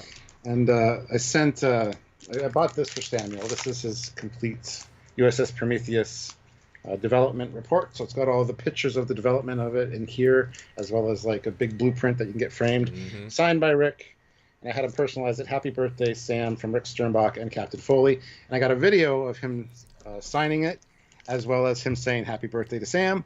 And I sent it to Sam because I can't get this to you right away. I don't know when you're going to get it, but I just thought it was a perfect birthday gift for you, and I'm glad it was near your birthday. I don't think it was on your birthday. No. But yeah, I think this was a great thing for Rick to do, and the little video I think is a nice little touch as well. Plus, it's in my Wonderfest video if anybody wants to go check it out. But I did send it to Sam, and I at least threw it in the room so he could see what's inside, so he doesn't have to kind of wait to see it. But yes, yeah, it was very, very nice. Yeah, it was a hell of a video. I kind of knew where it was going from starting it, but it was really, really nice. And yeah, Prometheus. I mean, what I like about Rick is that he knows. So he's often told me he keeps a lot of his stuff private. Unless you see him at a convention, then you can buy the prints from him. So yes, that's stuff that's nowhere because he has no post-it. So that truly is the exclusive Prometheus bundle. And yeah, I mean, well, we got some more super chats in. Excellent. JB, $20. Oh. A round of drinks. Thanks for taking my discussion question seriously. It's something that I have started to notice when rewatching old Trek show. I thought it was a cool topic. Thanks for doing it justice. You're welcome. That's what we like to do. We like to talk about those little things in Star Trek that can be full discussions, and we love hanging out with you guys to do it. So we'll have another drink. And the fact is, any of you can super chat a question like that, and we'll discuss it. Like, these conversations are often led by you, the fans. So throw in a thought. That was a really good conversation. It's a really good topic. Like, this is you time. And given that we're boozy, so that's why our lives exist. Yeah. And given that we're boozy, this is the best time to ask. You get the most fluid answers. And Stefan puts in 355 Norwegian krone. Yeah. Which by the color looks to be about $30, $30. $25. Yeah. Let's take a full shot together. Cheers. Here's JP's. You know. Wow. And Nick Cook, the man, the legend. Is that a Hallmark phaser on your shelf? Or are you just pleased to see him? On whose shelf? My shelf? Your shelf. Stuart, where are my shelves? Well, good point. Good question. You idiot. Shut up. Yeah, whose shelves? Yeah, whose shelves? Fucking hell. Hallmark. What phaser? Hallmark phaser. What's a Hallmark phaser? They made phasers? Oh. Which one do you mean? The TOS one or this one? Because this one is just a resin printed one from Wish. Ryan K, yes. Yes. This one. Oh, shush, Nick. This one's a Franklin Mint phaser, 25th anniversary. Oh, wow. Star Trek. Look at that. Franklin Mint phaser. Wow. It's solid pewter. It's very heavy. It's got gold electroplates. It's got a removable phaser one. Ooh, that's a weird size. Yeah, it's a beautifully hefty one because it's solid pewter. I love how it's like wrong in so many ways, but nice. Yeah, it's such a nice display piece though. Yeah, the gold. And it's got like this, like floating clear stand. Right. Yeah. Wow, very nice. Yeah, Franklin Mint, not Hallmark. Ah, yes. I mean Franklin Mint. Dough. Yes, that one. Yeah, I got a lot of Franklin Mint stuff from back in the day. A lot of pewter ships and stuff. But Nick, let us know in the comments. What do you remember from our birthday party? Because you were there and we had a great old time. Share some moments. I'll be back in a second, but I'll still watch the thing. Yeah. While he's gone, guys, hit that like button if you haven't done so. We only have 50 people here right now, which is down a bit, but I'm sure new people are coming in. So hit that like button if you haven't. Nick, I'm not sure if you've hit like yet, but now's the time. Let's try to get to 120, get another 8 likes. And yeah, I guess he wants to tell you something you remember from his birthday thing. They did a nice Klingon disruptor too. Yeah, I don't have the Klingon disruptor, Nick. But I got a lot of other Franklin Mint stuff. The 35th anniversary chess set, as well as the 3D chess from the Franklin Mint. These are all, I've highlighted them all on the channel at some point. Pewter Enterprise refits, TOS Enterprise, TOS Klingon D7, TOS Romulan Bird of Prey. My brother's got the entire pewter collection from Franklin Mint as far as ships goes. Like the Ferengi Marauder, the Galileo, DS9, the Derridex, Enterprise D. I didn't get all of the pewter ships. He did. And yeah, so a lot of old Franklin Mint stuff because they did some really good stuff back in the day. And Nick says, oh, I have loads of good memories from that night. The Star Trek Tarot was fun, even if yours tended to be bad. Oh, no. But overall, good company and lots of laughs. And that's all that really matters.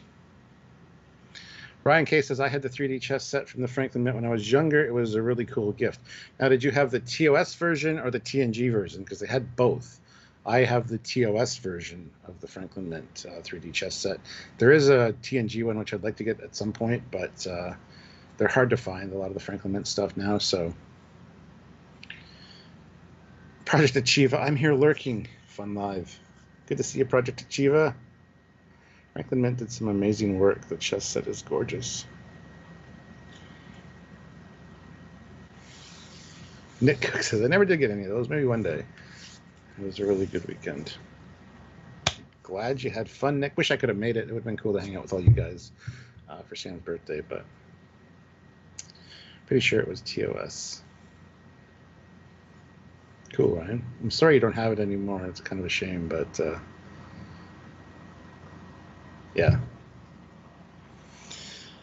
Now we're only 7 likes away from that 120. I'm sure there's 7 people that haven't hit that like button. Take a look and see if you tapped the like button. Just do so as a happy birthday to Sam. I'm sure he'd appreciate it. I know I would.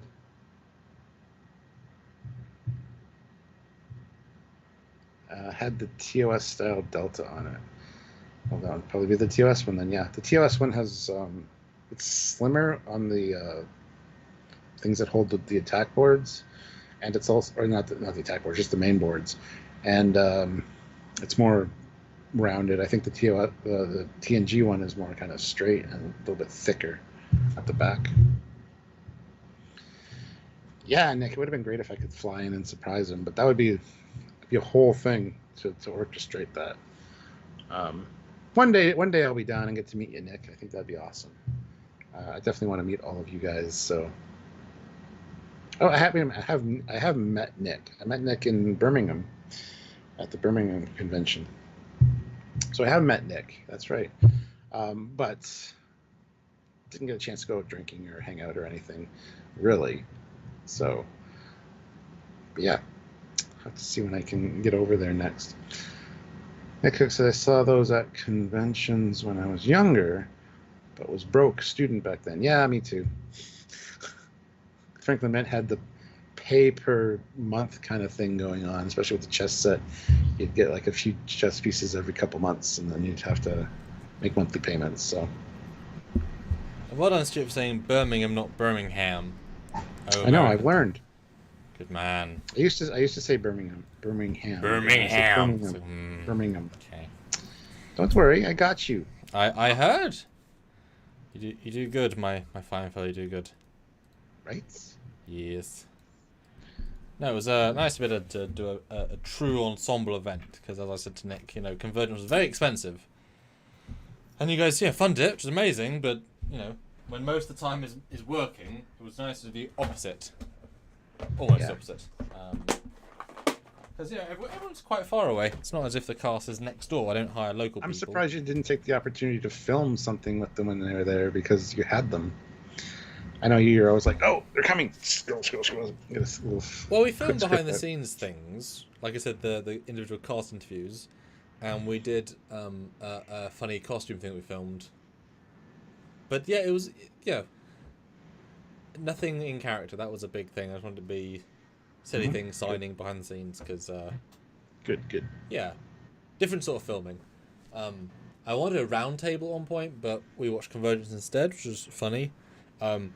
There's a thing I have as a web show I did at university, which I'm still very proud of. I think the writing is really good. I wrote it, but also the guy who performed it improved half of it, so it was a really fun hybrid of, like, I had lines, but he also improved.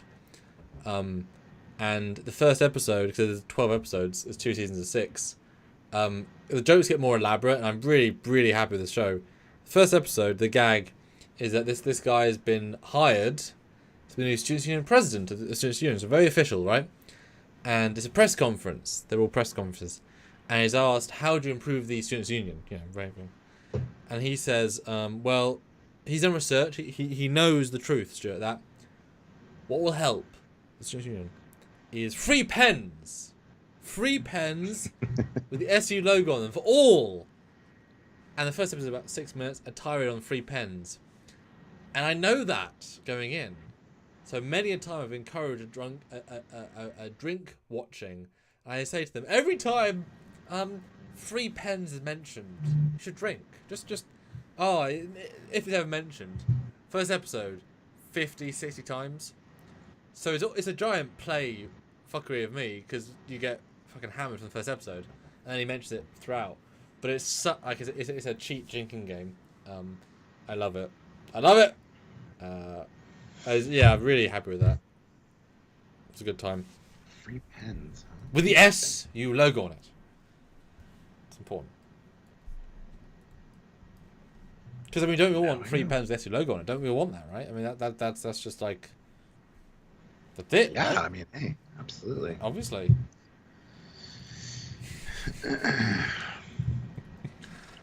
Oh, we're 2 likes away from our 120 goal, guys. 2 people have not hit that like button. I know it. No. Hit it now. No, dude, now. This is the way. Yes. Yes. Yes. Please, I mean, it's free. It's simple. It's easy. And yes, Nick, it's because you're not here ever. Everyone signs up every time. You have to sign up like 7 events worth of stuff. The irony, of course, being is that this next thing we're doing, I can't even possibly make a poster for that. It's too giant, right? So that'd be a fun thing to sign up at some point. Indeed. Craziness. You gotta sign that as well, so you gotta get. You got more signing to do, Nick. Is what he's saying. Yeah. Yeah, I am. Always more. Always more. My favourite one was that I had a shoot, and we filmed the Picard documentary, no, Picard museum film, on the Thursday. And the party was on the Saturday, Sunday.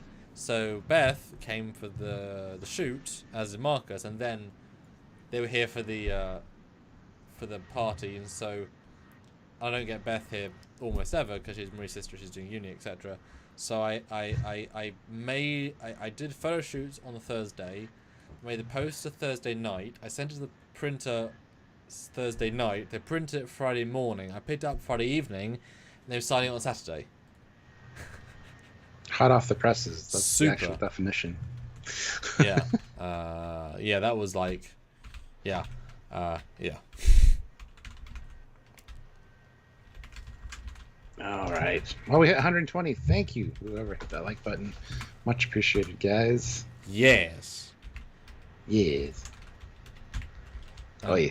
And Nick will be happy that I'm currently, as I'm trying to render while I'm doing this live, is that I'm currently rendering a SS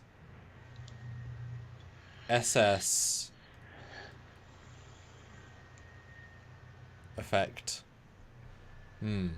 For your new ship. Trying to mimic that from the show it's in. I don't know if it's going to work because it's not quite the same whatever. Let me know if you know what I'm saying, because that was quite vague. Well, I don't know what you're saying. So. No. It makes sense though, SS, just it sounds dramatic, so.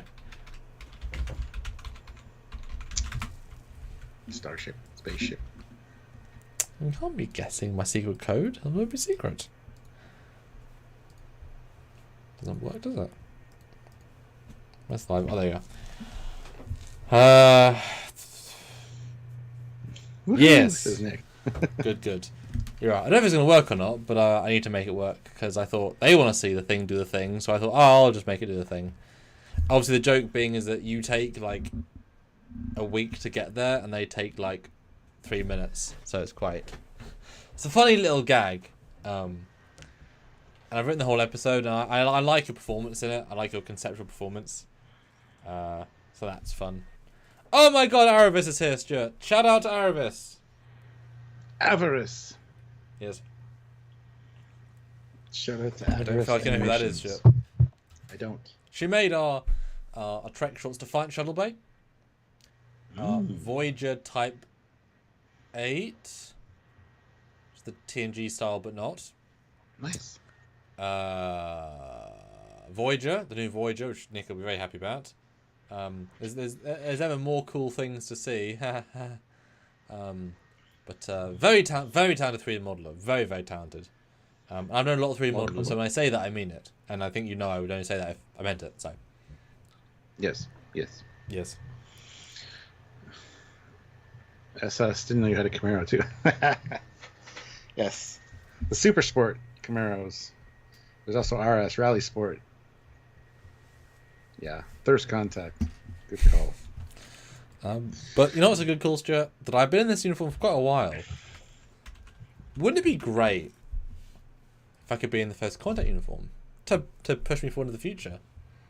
But of course, Stuart, that's not up to me, is it? That's a $50 super chat or more. So, I mean, wouldn't you love me to swap? Wouldn't that give you? Because then I'm all by myself and I get lonely and I cry. Well, these people are with me, but I see you crying. Yeah, you just bawling out. Every time you leave, I cry. Yeah. I don't know if you've noticed. No. I don't think you actually watch. Well, when you're gone, so yeah. Don't make me cry.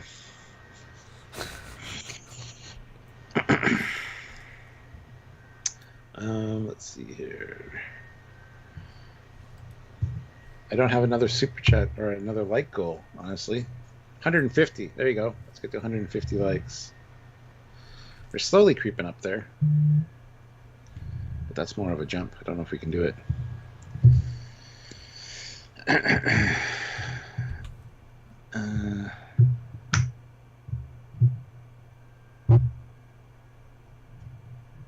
Ooh. Stefan goes in 510 krona. I think that's the right amount. It's the right color. Wow. Let's change to a formal dress uniform. Ooh. Yep, that is all good. Okay. Personal choice. Patrick says he got his worth. Yes. Hope so. Yeah. Okay, let me take my selfie.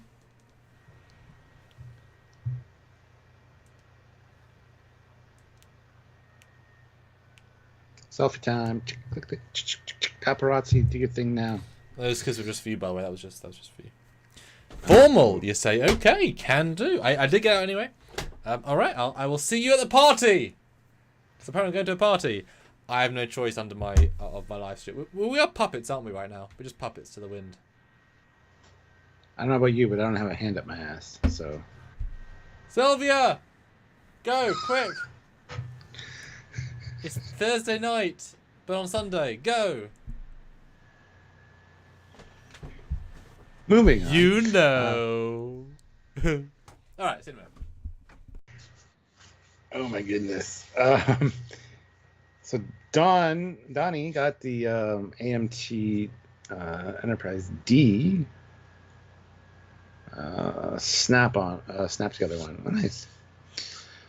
I know they say make love to the camera, but that's a bit far. Yeah, I know, Patrick, I know. Oh my goodness. You guys are awesome. This has been a fun live.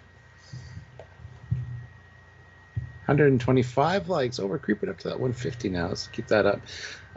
Yeah, please keep super chatting for drinks and stuff. That'd be awesome. Still got lots to drink here. So,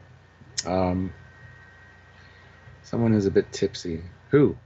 When? Where? What happened? I didn't even pay. What? Yes, and we got 5 new members during this live. Thanks to it was not a banned account gifting. Can't find the... not a banned account. Gifted 5 Trekyards memberships. So we got 5 new ensigns during this live. If you want to be part of the community, well, you're already part of the community, but make sure you subscribe to the channel, obviously, do those things. But if you want to join the channel and have your name at the end in the credits of all of our videos, the best way to do that is hit that join button down there or head over to Patreon/Trekyards. You get a rank. There's perks with those ranks. And you also get your name at the end of each of our videos. You get assigned to a starship. You can become a captain and instantly get your own ship that you stay captain of until you change your membership. Or you can become an admiral or above, which is Federation Council. You can become any of those ranks. And if you become an admiral, you get assigned a hero ship, so the USS Enterprise, the Excelsior, or something like that. Or you become a commander of a starbase or space station at the admiral rank. So check out all the ranks by hitting that join button and see if there's something you'd like to join at, and just be part of the Discord community as well. We have a very great Discord, which is part of the membership, where you guys can go and hang out with other members and even hang out with your shipmates. You each get assigned a ship. You get put in the chat for your specific ship, and you can chat with members of your crew there, or you can just hang out with all of us on the Discord and see what goes on behind the scenes kind of at Trekyards here. So lots of great ways to help and be part of the community. Just hitting subscribe is the best way, honestly, because you're all part of the community. Let's be fair. 35% of the people that watch our videos are not subscribed, which is not bad. A lot of channels are like 40% or more. So we kind of more of a niche audience here. But if you haven't subscribed, if your subscribe button is red, that is a red alert.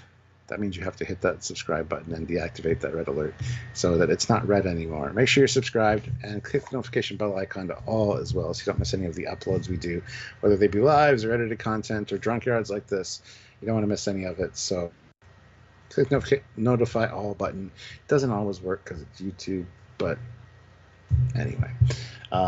Less likely to miss our content, which we do a lot of, by the way, weekly. So consider joining the channel. I'd like to get more than 5 members. I mean, not a banned account gifting 5 members was amazing, so we appreciate that. So those guys are ensigns now for 1 month. The gifted memberships last for 1 month, and you'll be at the end of our videos talking about Strange New Worlds. You'll see your name in the credits, see what ship you're assigned to as an ensign. And, you know, it's kind of fun. A fun way to participate in the channel. So please consider doing that. If you don't want to do it on YouTube here, you can go over to Trekyards or Patreon/Trekyards and do it over there. The same ranks, perks, and privileges all apply over there as well. So whatever you feel like, please do so. I'd love to welcome a few new members during this live, possibly. So give it a look and see what you can do. Dan Ben, have you seen all the different endings to Star Trek Resurgence? No, I haven't really gone back and replayed it yet. I need to do that. To definitely need to do some lives where we make all the the worst decisions possible and see how that changes things. Patrick, and even take part in role play and go on the adventures with your ship and fleet mates. Yes, we have fleet events and things like that. So if notifications work, I won't miss out on any videos. If they worked. They don't always work on YouTube. That's a little bit of a problem, but it is what it is. Nick Cook said, no problem, Dan. I think you mean Don. But that's okay. Not a big deal. Ooh, I saw somebody with a fancy dress uniform. It looks good. I would like one of the dress uniforms. I think they're kind of cool.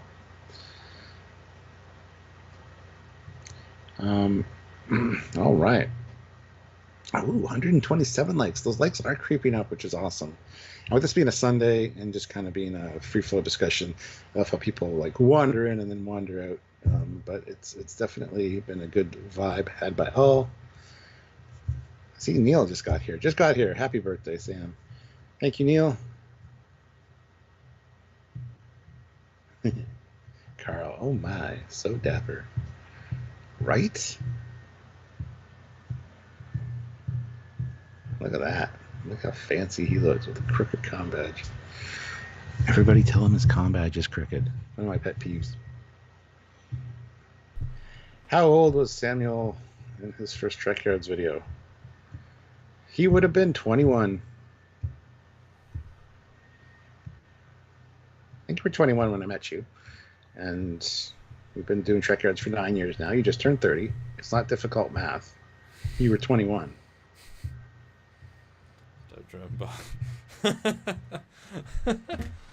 Well, that's good. I'm glad someone's paying attention. Hello, Stuart. Hello. I got my party invitation. I am here. What is the occasion? I don't know, but your comm badge is crooked. The screen is crooked. Unexpected bagel. Sam's got the same birthday as one of my nephews. Neat. Hey. Making sure that's June 7th. June 7th is his birthday, not today. Not today. Not today. Yeah, easy to make that mistake because, of course, it's today. Yeah. Ryan K says that style of dress uniform is the one of the best, in my opinion. I agree. I think those are very sharp looking. So I would like one of those, actually. Thing is, it's got a standard zipper on the front. I don't know if it's supposed to. It's got a standard zipper pull. It's a little bit distracting. But anyway. I mean, it's literally the only version you can get. And as Nick would attest, shockingly good. I mean, it looks good. Like the third most expensive thing they make. I bought 3 at the time, so one for my dad, but it was But I mean, yeah, the construction's not as good, but I mean, hey, it's got all the details, and I love the fact that the inner's is the darker color, and the captain's white, so it's very recognizable. And I actually I remember there was 2 mirroring cosplay sites that sold these. One that only sold Captain that I use normally, and one that sold this version. I emailed one saying, "Hey, do you know the other site?" Like, yeah, it's us. I'm like, yeah, I guessed that, but could you make that? Like, because there's so different selling rules, so I was able to get that. But yeah, no, it's good. Problem is, I fit the smalls really well. Not everyone else in the cast fits the small, and this one isn't quite as flexible when it comes to the design elements because, of course, like the proportion that this should take up on your torso would be different to a woman, or a big guy, or a thin man. So this one's not quite as flexible. But of course, you know, it is what it is, right? The fact is, I'm there you go. I'm achieving a uniform versus having some guy in a jacket, etc. You know, at least I'm mostly getting there. Mm-hmm. Mm-hmm. We don't have the really advanced zippers in the 24th century. That's one of the best costumes they've made. Which company makes that one? Same people, Cozumart. Yeah. Cozumart? Cozumart, same as everything I sent you. Cozumart. Yeah. I want to get those for me. But it's it's like one of the more expensive ones. But no, it's good. Just be careful of the whiteness. But it's such an odd outfit because it's very striking. It's just a goddamn suit, though, right? Like it's just like it is. It's a suit jacket with an underbit. Like it Yeah. It's the least creative, but there's something about the combination of what I've done here that works really well. Yeah. Yeah, it's really. Yeah, they're really sharp. They look really good. Yeah, sharp is a good word, but it's not very Star Trek. But it is Star Trek. Yeah, and there's a really, really fun scene that we shot with Nick and Nim where they both got drunk, and it was funny to direct drunkenness because, of course, the line of projection of the drunkenness is a really fine, interesting line. Yeah, it was fun. I think that was our Vidra episode. I think, pretty sure that when you have these uniforms, obviously, if they cost how much they cost, you want to use them more than once. That's kind of the idea. So rather than having let's just shove this uniform in, it's more a case of how can we utilize them and gain some post production value with what we've already got on staff. So making the first scene a party allows us to have use of the costumes, have giant visual flair. There's another episode which it's not meant to be the same thing, but ostensibly it's a similar scene where Nick gets Nim to do a thing. These are quite far apart, but they happen to be similar as well. And she's gone to a party. He hasn't. And I remember Nick saying, "Can I please wear the white uniform?" I'm like, "No, Nick! She's at the party, you're not invited." The contrast of the fun there. So she comes in and she's wearing or vice. No, she's wearing the thing. And so it gets you, rather than playing the standing uniforms, they're a very unique thing for a bit. Yeah. I can't find Cosmart online. Is it Cosmart.com? So it's Cosmart, but they sell by eBay primarily. Cosmart. So how do you spell it? I got Cosmart. Well, I'll send you links. It's fine. I just send you a link, right? But they don't sell through Cosmart because they don't want to be caught. Although they're the clearly the number one sellers of. Let me try and find them because they sell from two different sites. I mean, they've revolutionized what we do because without them, they wouldn't. Without them, we wouldn't be able to buy all the uniforms, and so good for them. Cosmart Star Trek found it. Yeah. Find. Continue. And they even just made a new Picard Admirals variant. Yeah, I mean, they're really, But it's one of those things where don't expect the world from them. Yeah. But price to quality, yeah, I mean, you can't really complain. All right. Plus, you can modify them if you need to, right? Well, we do. Every single one, for the most part, we modify. All right, let me send you this right now. All right, there's the link to the one I would get. Yeah, size, pattern, main color. So there you go. But you got to unfortunately, buy the trousers as well because the trousers are extremely high-waisted. So you think it's one price, can't double it in your head. It is frustrating because, that's the cost? Damn. But, it is one of the most expensive uniforms kind of for a reason. So, yeah. Yeah, they look great. Yeah, they are good stuff. Cool. I feel like we've done this before, but what would you say your sort of... What are the uniforms that you really think are just, absolutely... Damn. Like, if you had to, quantify all your, top uniforms in a particular order. That's one of them, and so is the one that... the racing one that Tom Paris wears in Voyager. I love that white one. But again, white, trying to keep it clean would be a pain in the ass. The Monster Maroon, obviously. I really do like Kirk's dress uniform from TOS.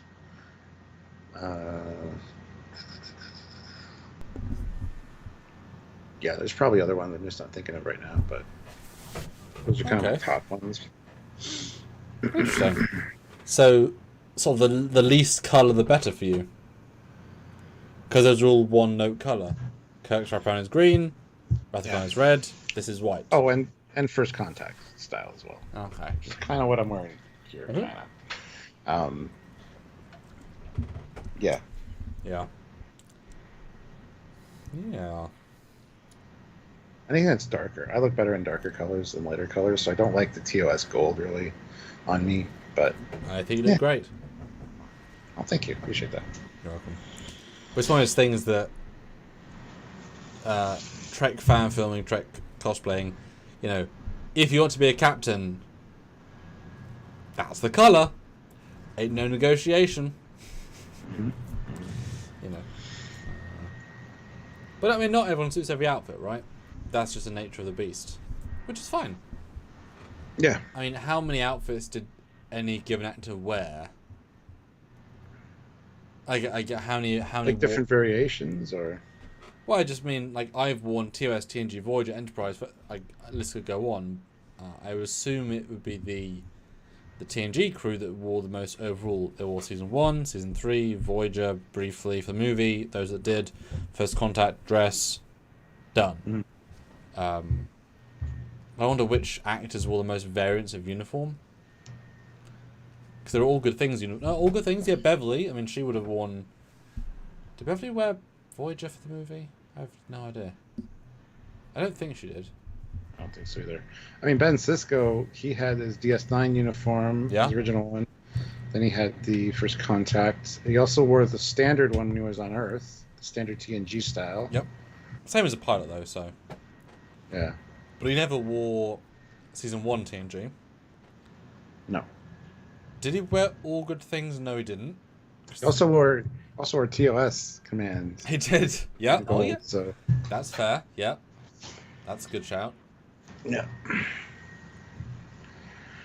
Janeway, of course, she wore Voyager, First Contact Admirals, and Rathakan. And her version of formal. Actually, no, Sisko would have worn both formals, the Voyager variant and this version, so that's another one for him. Mm-hmm. Yeah. I think Sisko's the winner in that one. I wonder if he is just, yeah. Because if you double include his underjackets being a sub-uniform, which you can include. Mm-hmm. Oh, interesting. But he didn't wear all good things, though. And Patrick has that over him. Because Patrick did wear TNG Season 1, Voyager, First Contact, dress, other dress, sub-variant.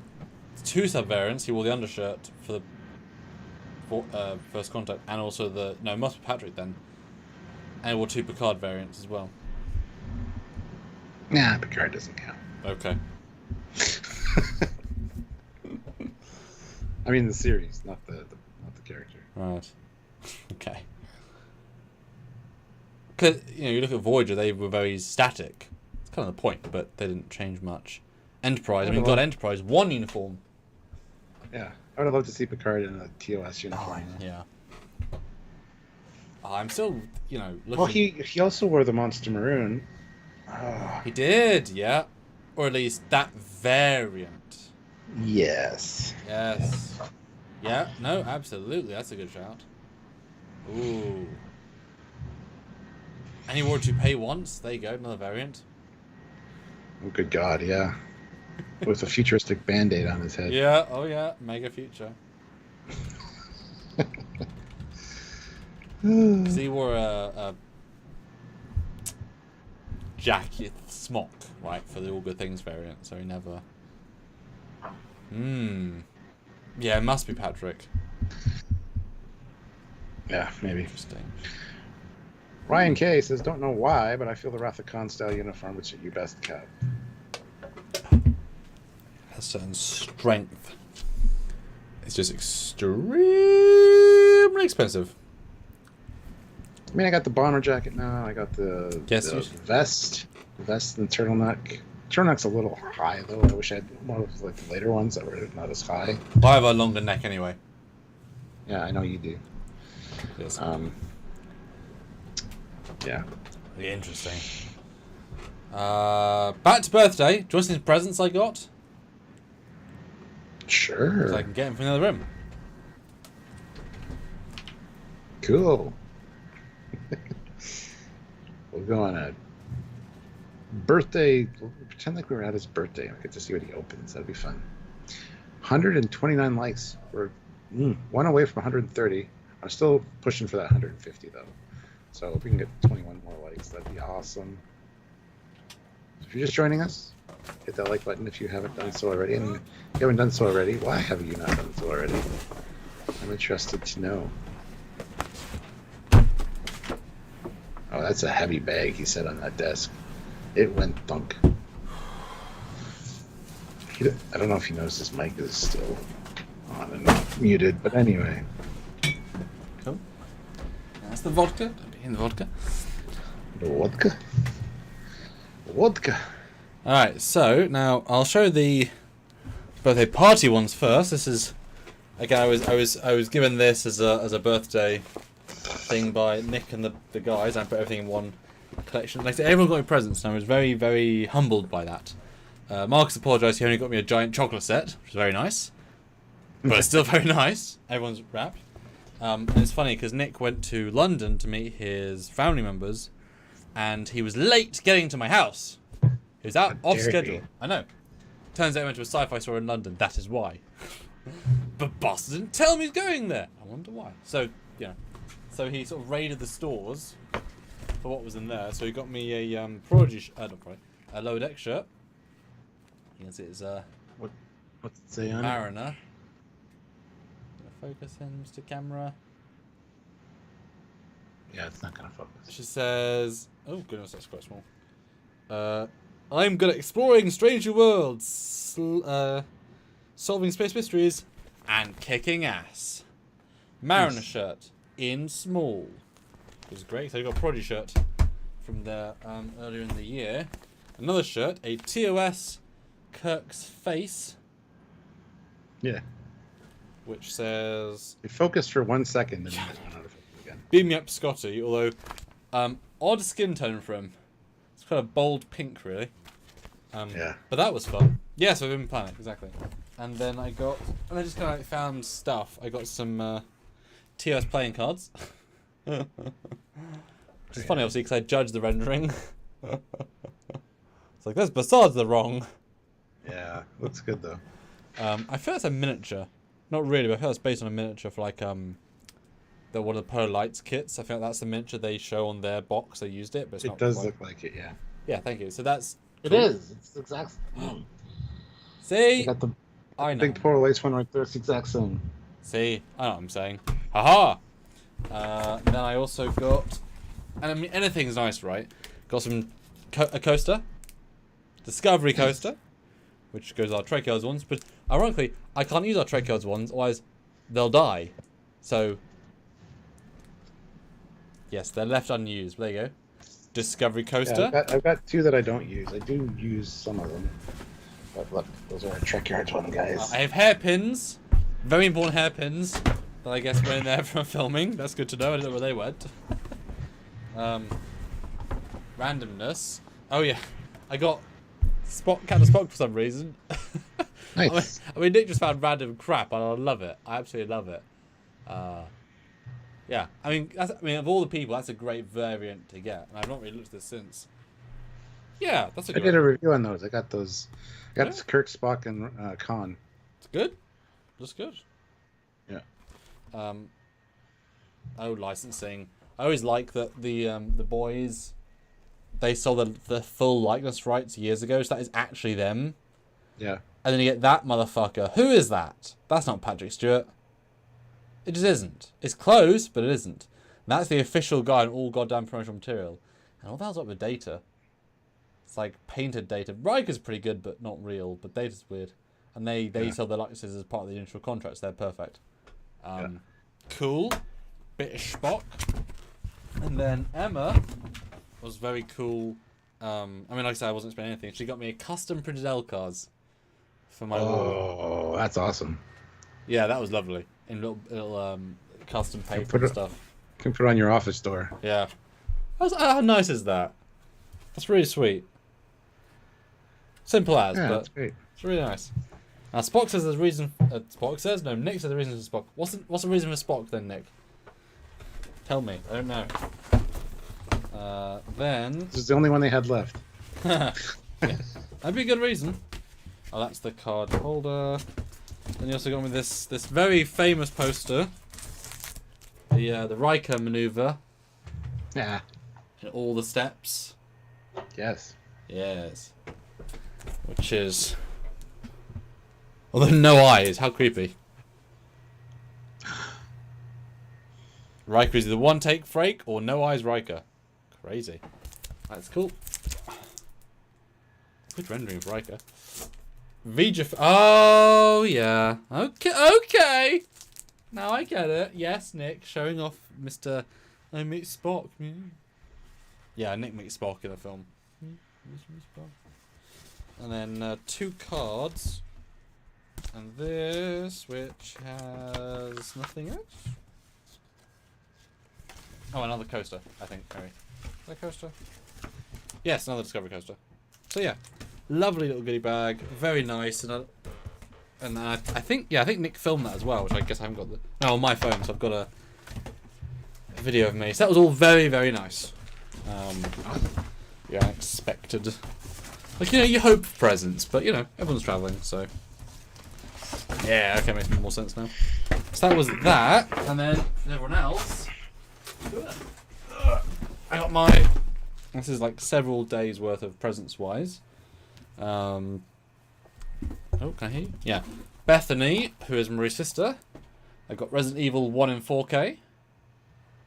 I think a really good movie, personally. And the best of them. And apparently it's a really good restoration in 4K. So I like that. It's a good movie. For my grandma, I got the Addams Family Values. Or the Values? Yes. Because I'm at the point in my Blu-ray collection where it asks for stuff I like but don't need. And Grandma gets the cheapest Blu-rays possible. Whatever they are, I haven't really got. The cheapest Blu-rays. So, random stuff like that. But you know what? Good movie. Good, fun movie. And, yes. Yeah, special features are fun to have. Oh yeah, this is a film before everyone's famous. Because look at that all-star cast. Just before they're all famous properly. Good film. Nice. Gentle film. It was very cheap, so that's good.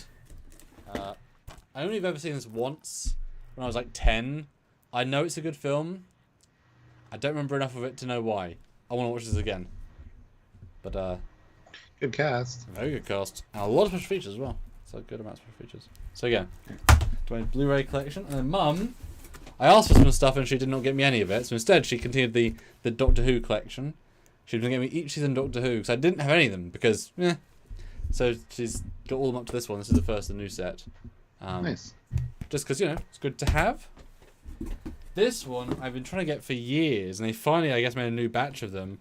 One of my favourite niche movies. Yeah. Have you seen it? Yeah. Yeah, oh yeah. I mean, really good, I think. Really good cast. I mean, and in fact, that green girl... That's Amanda Grayson from this week's Discovery. Nice. The girl that did some naughty with some people is Spock's mum. How dare she? How dare she? And this was like £45 for the longest time, and I guess they made a re-release and it was cheap. And I was like, yes! I love that sort of thing. Also for my mum, Yu-Gi-Oh! The movie! Remastered Blu-ray. Classic. Classic. Dan says I got more presents. Yeah, but I asked for cheap Blu-rays, like $5 to $10 each. So yeah, that's kind of the joke. I get those presents because they're like under £10 to £15 each, so you can afford to. Before you continue on, I want to get to the last super chat. Oh yes, I forget it. Patrick, £11. Oh, confirmed. Yeah. Commander Cockings is a Cardassian in disguise with the longer neck. Hashtag keep drinking. Yes, that's fair. From my dad. So I always ask for 4Ks from my dad. 300, which we watched last year. Solid movie. Really, really solid. Great. Yeah. A lot of men with not a lot of clothes. If you're into that, this movie's for you. Very tall guy, giant. If you're into that, movie's for you. Blood porn. If you're into that, movie's for you. I mean, lots of things, lots of people, right? Mm-hmm. If you're into the colour blue though, skip it. Very much blue in this one. Good film. Got The Batman, which I have yet to see, but I thought get it in 4K so you can see it. That's a great movie. Then a newer release, Pulp Fiction, I mean, iconic. Mm-hmm. Haven't seen it since I was 15. I know I like it, but I don't remember the arc with Bruce Willis very much. But yeah, iconic. And Marie wants to see it in 4K, so there you go. So that was my collection of Dad, Grandma, Mum, and Beth. Mm-hmm. Then I got... Mum got me a thermometer for my office. Nice. Tracks humidity, etc. Cool. Oh, yes. Now this, again, I didn't actually buy... Like, I didn't as a present, but I said to you previously, I got it as a... I felt like I should, but I bought it for myself. I got the complete set of the Resurgence comics, including special guest Samuel Cockings. I mean, come You need to on! bloody your nose. You need to bloody your nose first. Yeah, the nose is wrong, but it's pretty close to me. And I hope to get it signed by Resurgence writers, because they wrote it. Where's the... Written by Andrew Grant and Dan... It's backwards. Dan Heyman? Dan Martin. Yeah.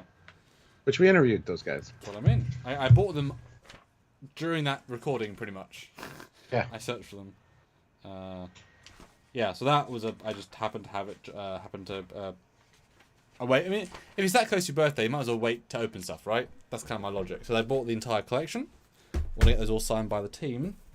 Mm-hmm. Got a ruler for my mum because, in joke. Measuring costumes.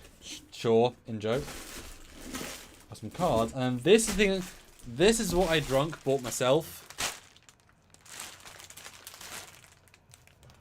Okay. Okay.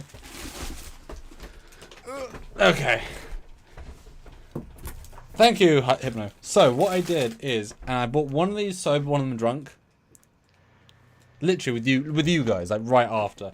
Because I was Googling, I was Etsying something else, and I found this on that live with you, Ghoul. So, if you recall, last time we were Drunkyards living, what did I say right at the end? What was our discussion piece at the end for my childhood? Drunkyards. Yeah. I don't remember. That's okay. It was my Lego collection. Oh yeah, the Lego ships. And the Lego ships. And so I found multiple sites we can get minifigures. That's a Lego Predator. No. I just started Googling. This is Luke from The Mandalorian variant. Ah, nice. And I got 2 bags worth. So, because I always loved doing Stormtrooper combat because, you know, if you're a kid in the 90s, you got Star Wars Lego, you tend to get a few Star Wars Stormtroopers, and because they're the most generic, you can build up an army. And I was always keen on the armies versus armies. So Stormtroopers were the forces, and I said to Drunk Self after talking to you for 6 hours, I'm just going to see what I can get, because that was fun. I found a ship was over there, right? And I literally, I sold out 3 Etsy stores of Lego Stormtroopers. Jesus. Yeah. Everyone they had. But 2 of them offered discounts. One of them offered insane discounts. So when they say, just get 3 more, you'll get 1 free. Just get 4 more, you get 2 free. Oh no. So more like 30 from them. Jesus. Yep. So I have like 60 Stormtroopers of varying degrees. And these are not official Lego, they're third party. But I mean, close enough. Yeah. Obviously. They're not quite as connective, but I mean, considering it was the same price and you get him, a stand, and all of his guns, etc. And I mean, some beautiful variety in the pack, and they're all undone, so you've got to connect, whatever them. There's Stormtrooper variants, you've got, I keep finding Stormtroopers, you've got Predator, just because, there's Darth Revan, my big want. That's, the guy from Force Awakens, etc. And you know, once I bought so many, because I was on a freaking spree, right? I saved so much goddamn money because I spent so much money. So I said to myself, after our live, I said, what a better way to respect my 30 years and to go back to when I was a kid and buy like what I've always wanted as a kid, which was a giant army minifigures. And it wasn't cheap, like I did spend a decent amount on it, but I was drunk with you, so I didn't necessarily care. Literally, yeah. But I mean, yeah, it's all here. when I eventually get back into minifigures, I say that, you know, I've got this giant armada, you know, and you know, they're like, this is a custom Obi-Wan from one version of his version of the, you know, all sorts of unique, like specific versions. That's Cara Dune with her gun. It has come off, but you know, because they all take a while to assemble, so it took me a little while. I've got a box of assembled, a box of unassembled. But yeah, that was real nice to get. And like I said, Predators, Aliens. I got a Matrix guy. I got a Robocop. Like, yeah, really, really satisfying. Nice. So that was kind of my big present to myself. Quite a lot of money worth of Lego people. Yeah, you gotta spoil yourself every once in a while. 30, right? Yeah. So then that'll definitely extend my faction ability. Yeah. So yeah, that's what I got. Cool. What's your favourite of the things I just showed? What would you be most pleased to get, do you think? Those shirts are pretty cool. And the Batman movie. I don't have that yet. Oh really? Oh, okay. Yeah. I've watched it, but I don't have it. Well, Amazon.com/Batman. Maybe. I don't know. Yeah. Is that how that works? Maybe. So there you go. Lego figures are interesting. Sylvia collects Lego figures. I don't, but just gotta find a way to display them now. If you got an army. Well, exactly. Because ironically, what I asked for both Marie and my mum was, I found this amazing UK-based site that made Doctor Who minifigures. Really, really good ones. Like, really good. And they did the entire collection, including, like, Nucci Gatwa, if that's how you say his name. Brand new costume revealed.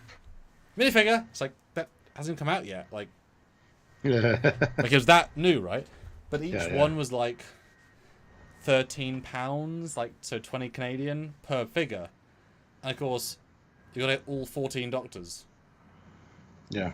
That's what, $300? So it wasn't cheap, obviously. So I asked them all, please get me some Doctors. Didn't get a single one. Yeah. But I'm excited it is at some point as well. At some point. Perfect. Yes. Cool. So you had a good birthday, man.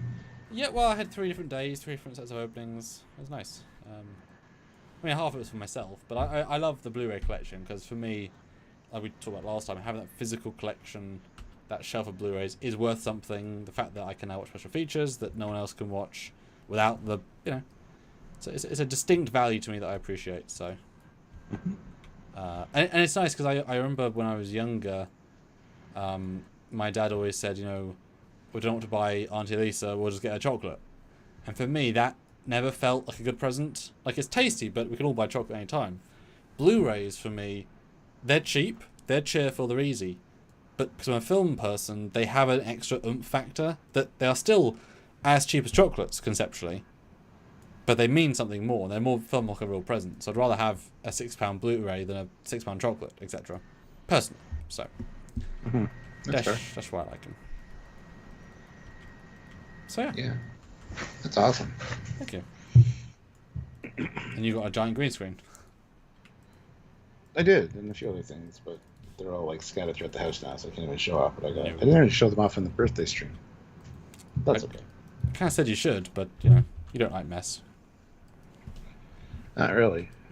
And that's Things okay. stay together on the kitchen table for like maybe a week, and then they go to their respective rooms in the house. And then I hate having to run around, and I always forget one thing that I got that I didn't show off. So they are now packed or in their place. Yeah, I get it. They live where they live. Yeah, I'm excited for my Blu-ray shelf because that'll be a fun. Scottish Nightmare. I collect steelbooks. Yeah, buddy of mine, Will. He collects. He gets like all the steelbooks for all the movies he likes, and the special edition sets that come with like the bonus things. You know, everybody collects different stuff. That's cool. As I said last time, I'm not a huge fan of steelbooks just because they feel so different. They look like shit on a shelf because a lot of them don't have spines. Yeah. So they're hard to, you know, keep track of. And I'm not sure how you would display them. I feel like you'd need a specific steelbook shelf. You know, with them all facing forward, which takes up a lot of room. Yeah. Or like I can display 3. How many do you have? 400. Right. Well, okay. Yeah. Although another thing that I just pre-ordered that isn't a present, although I guess it's a present now. They just announced the Doctor Who season 20 Blu-ray, because Doctor Who's slowly been remastering their original series collection, and because of course it wasn't a specifically wealthy TV show at the time. All the studio-based work, which is all of the sets, was filmed on giant cameras that were not tape-based, or at least they weren't recorded final on tape. So they can never be HD, ever, in any format. What they have is what they have. The exterior stuff, fine, some of that can be. So the Blu-rays really aren't like, let's make them HD. It's a case of let's just give them the best bitrate we can, and then pack it with special features, because that's all we can do, really. So they do giant, like, even in COVID, they kept doing them. They just put screens up, you know. Let's get 3 doctors to watch the episodes for the first time in 40 years and commentate, because that's new. They would fly or drive the actors to a location they filmed 40 years ago and just walk around for 20 minutes. But it's new content, right? But the episodes look as good as they're ever going to look. But they finally announced the Peter Davison, which is the 5th Doctor's, I guess, 30th anniversary, 25th anniversary, the 5 Doctors special episode, which is in that collection. And that, for me, is one of my favourite stories of all time, the 5 Doctors, because it 5 Doctors. I mean, at least 3.5. But it's a good story. It's a fun amalgamation. And it's a good season. It's one of the first seasons I ever watched anyway. And while, you know, it's not going to look amazing, they've remastered these special effects, because the visual effects in it were simple at the time, but it's obviously the most special of the specials, the 5 Doctors. They never beat it. So every 10 years they alter the special effects to match modern day, but never to a good budget, because they're always like a cheap, let's get on Blu-ray or DVD budget. So they've got all 3 versions of the special features or special edition effects, and it's like incrementally slightly better. It's just funny because they're not like radically. There's not that many, right? Because obviously it was the 80s, they couldn't afford much, but there's a couple. But yeah, I couldn't not get that. It was pretty expensive, actually. I've got a couple of the limited edition sets, but that's like one of my favourite seasons, with a couple of iconic ones. So I was like, yes, pre-ordered. Because one thing they have that I find is really remarkable, actually, that's worth it almost by itself, is that on the discs, at least 2 of the ones I have, they have the unedited studio recordings. Ooh. In Sylvester McCoy, the 7th Doctor's first episode, it's quite a comedic episode, which is weird because it shouldn't have been. And there's an hour of the first day of his shooting, just raw, unedited. I mean, obviously, they turn the cameras off, but like every moment of footage is there. They say start, they say end, right? And so it's him waking up and doing the scenes and then doing more takes. And the first scene, he because he's a comedic actor, he slapstick. So he fell downstairs for real in every take. And to watch him play, because they did a lot of long shots on the day, just like a 4-minute take with marks, falling downstairs, getting hurt, passing out, and then, right, cut! And then Sylvester's wake up saying, how was that? This fresh actor, and do you want to do it again? And this banter like off camera is really, really fun. And for like the 5 Doctors, that's going to be like for the first time the Doctor's returning after 20 years. All of the unaired stuff that we really, really like. That's time capsule level stuff. Let me show you the packaging as well, because I've got a couple here. I've got a sort of a variety of So I don't always collect them because they're quite expensive, but some I'm. So you got 2 editions of each release, right? You got this version, which is the standard version, which comes out as a re-release. Pretty standard. Looks nice though, but pretty standard. This is how they're first released.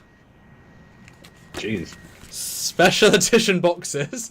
It's the same thing, but way more special and bog standard. Every single season came like this first. Comes with a sleeve. You open up custom art. You open up lovely case. You have a custom like padded brochure thing, which is rendered art. You have a custom bonus sheets. You have like it's a nice, it's a nice collection. and then they re-released as just the discs. So I didn't care at this point, so I got this as a disc, but these ones I have. So this one has the 2 Doctors, which again I'm a big fan of. Nick is taking off because he's got to work tomorrow. So. Bye, Nick! Have a good one. See you later, Nick. But yeah, how nice is that as a collector's like box? Nice. That's pretty nice. I've only got like 3 of them, I think, in this version, and like 3 more in this version. So I'm not that fast, but yeah, got 2. It's a classic. All right. 135 likes. Can we get to 150? I don't know, but I'm burning out right now. Yes. Just giving you a heads up. Well, Stuart, I'm looking at the numbers. You know what? 5 10s, 150 would be glorious. I've got over half of this. Final super chat birthday wishes. A couple of 5s. Spread the joy. Yeah. Just snipe us with your love. Yeah. Yes, sir. Yeah. Oh, and Carl didn't know about the collection. Good, go buy it. Go buy it. I love the 5 Doctors. It's great. Yeah, I just got my Prodigy books and my Prodigy season 1, part 1. I can't order part 2 because the links are down for it. So. Yep. I don't know what that's about.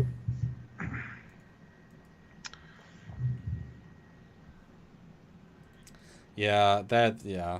I mean, it's one of those things. The books I expected to be novels, though. They're like kids' novels, right? They're smaller. They're not like full-on paperbacks. But anyway, that's okay. They're still good, interesting. I did some reading in them, and they're pretty interesting. Yeah, we're just there to make an imprint, aren't we? Really. Yep. Look, sales. Make more. Make more. Make more. Yes. Damn it. Damn it, Jim. Make more. But I'm trying, Stuart. I'm trying. As you well know. I'm actually almost to your segment as well. I think I've got 1 more. I think we might be using yours as a half-season finale. Oh, nice. Which would be interesting. Squadron Course, $5. Glory to you and your birthday. Excellent. Yes, this one. Thank you. Yes. Yeah, I look forward to showing you some of your shots because they're pretty fun. I'm just waiting on 2 models to get finished so I can finish off. Thank you, SPS Blue. Yes, Scottish Nightmare. I am a huge Big Finish fan. I've listened to 100 easily. They're very listenable, and they're definitely, I wish Star Trek did that, because then you can have any actor doing any role during any era, during any Kate Mulgrew doing, if every captain was like a doctor, 100 stories each of brand new adventures. Like there were a few obviously back in the day. That'd been so nice. I got some Star Trek 45s which have like TOS ones, which don't have the original voice actors, but they're quite interesting. Yeah, James Doohan did a ton when he was around. Because he's such a good, actually flexible voice. He did loads of accents, and he would do, Sarek did one. I only had a few. I remember I think it's over there. In fact, I think we found at a charity shop one time 3 audio CDs of like collector's edition Trek audio ones, and I was like, this is the 2001, so it's like, wow, I have 40 minutes of content times 3. I'll listen to them 4,000 times because that's all I've got. So I listened to Federation and Mosaic a lot of times, and Kalos. Those are the 3 ones that I know very, very well. But I think Mosaic is actually very, very... Have you listened to any of those 3? No. So Federation is a multi-universe story of... Federation, yes. I have that one on audio cassette. Yes, that's it. I haven't listened to it in a long time, but yes, I do have that it's one. Colonel Green from the Eugenics War, and Kirk and Picard. It's good. Yeah. It's fun. It's Kalos is... Don't have that. That's the guy that played Kalos in Kalos. and it's a good story about. It's a sequel to his episode where Kahless, the undying clone, has a thing for Worf, and they do a storyline.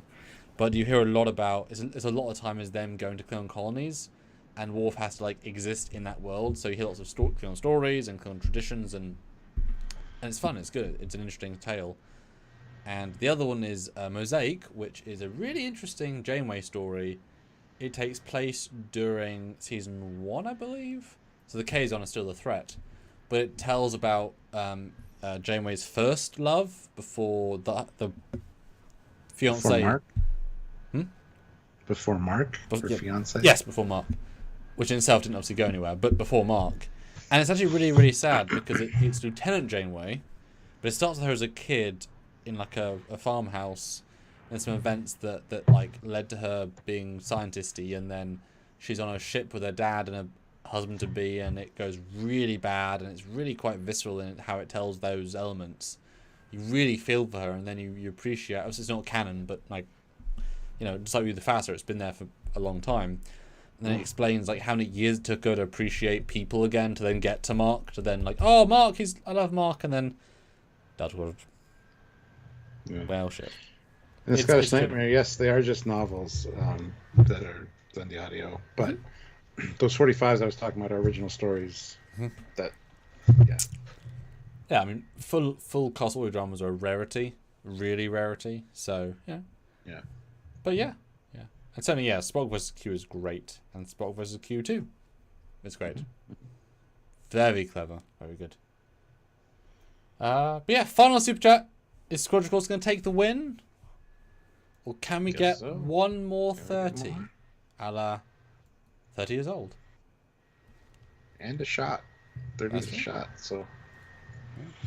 Do it, guys. And hit that like button. We're 14 away from 150.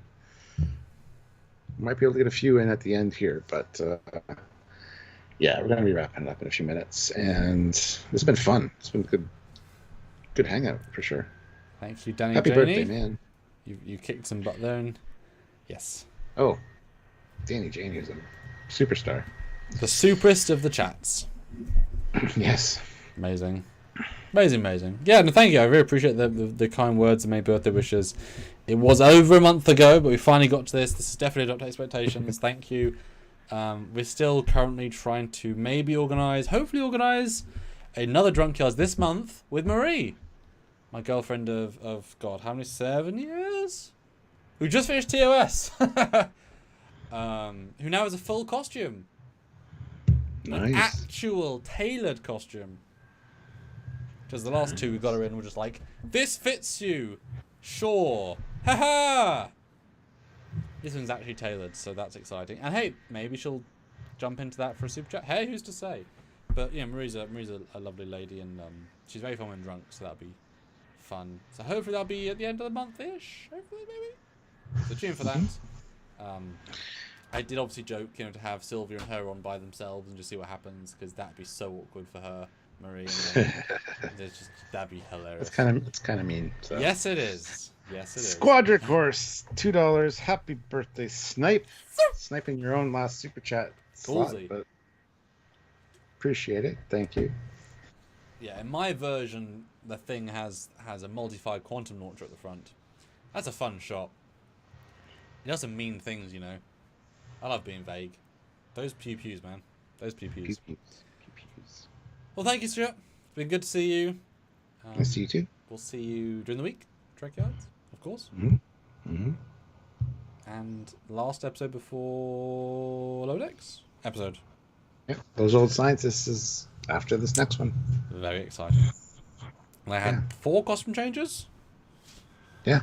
Yes, excellent. All right, guys. Thank you so much for watching. Thank you to Sam for being 30. You're welcome. Thank you, Mother. Glad you made it. I mean, the critic show's my mum, right? Like that. I had no part in that. So thank you, Mother.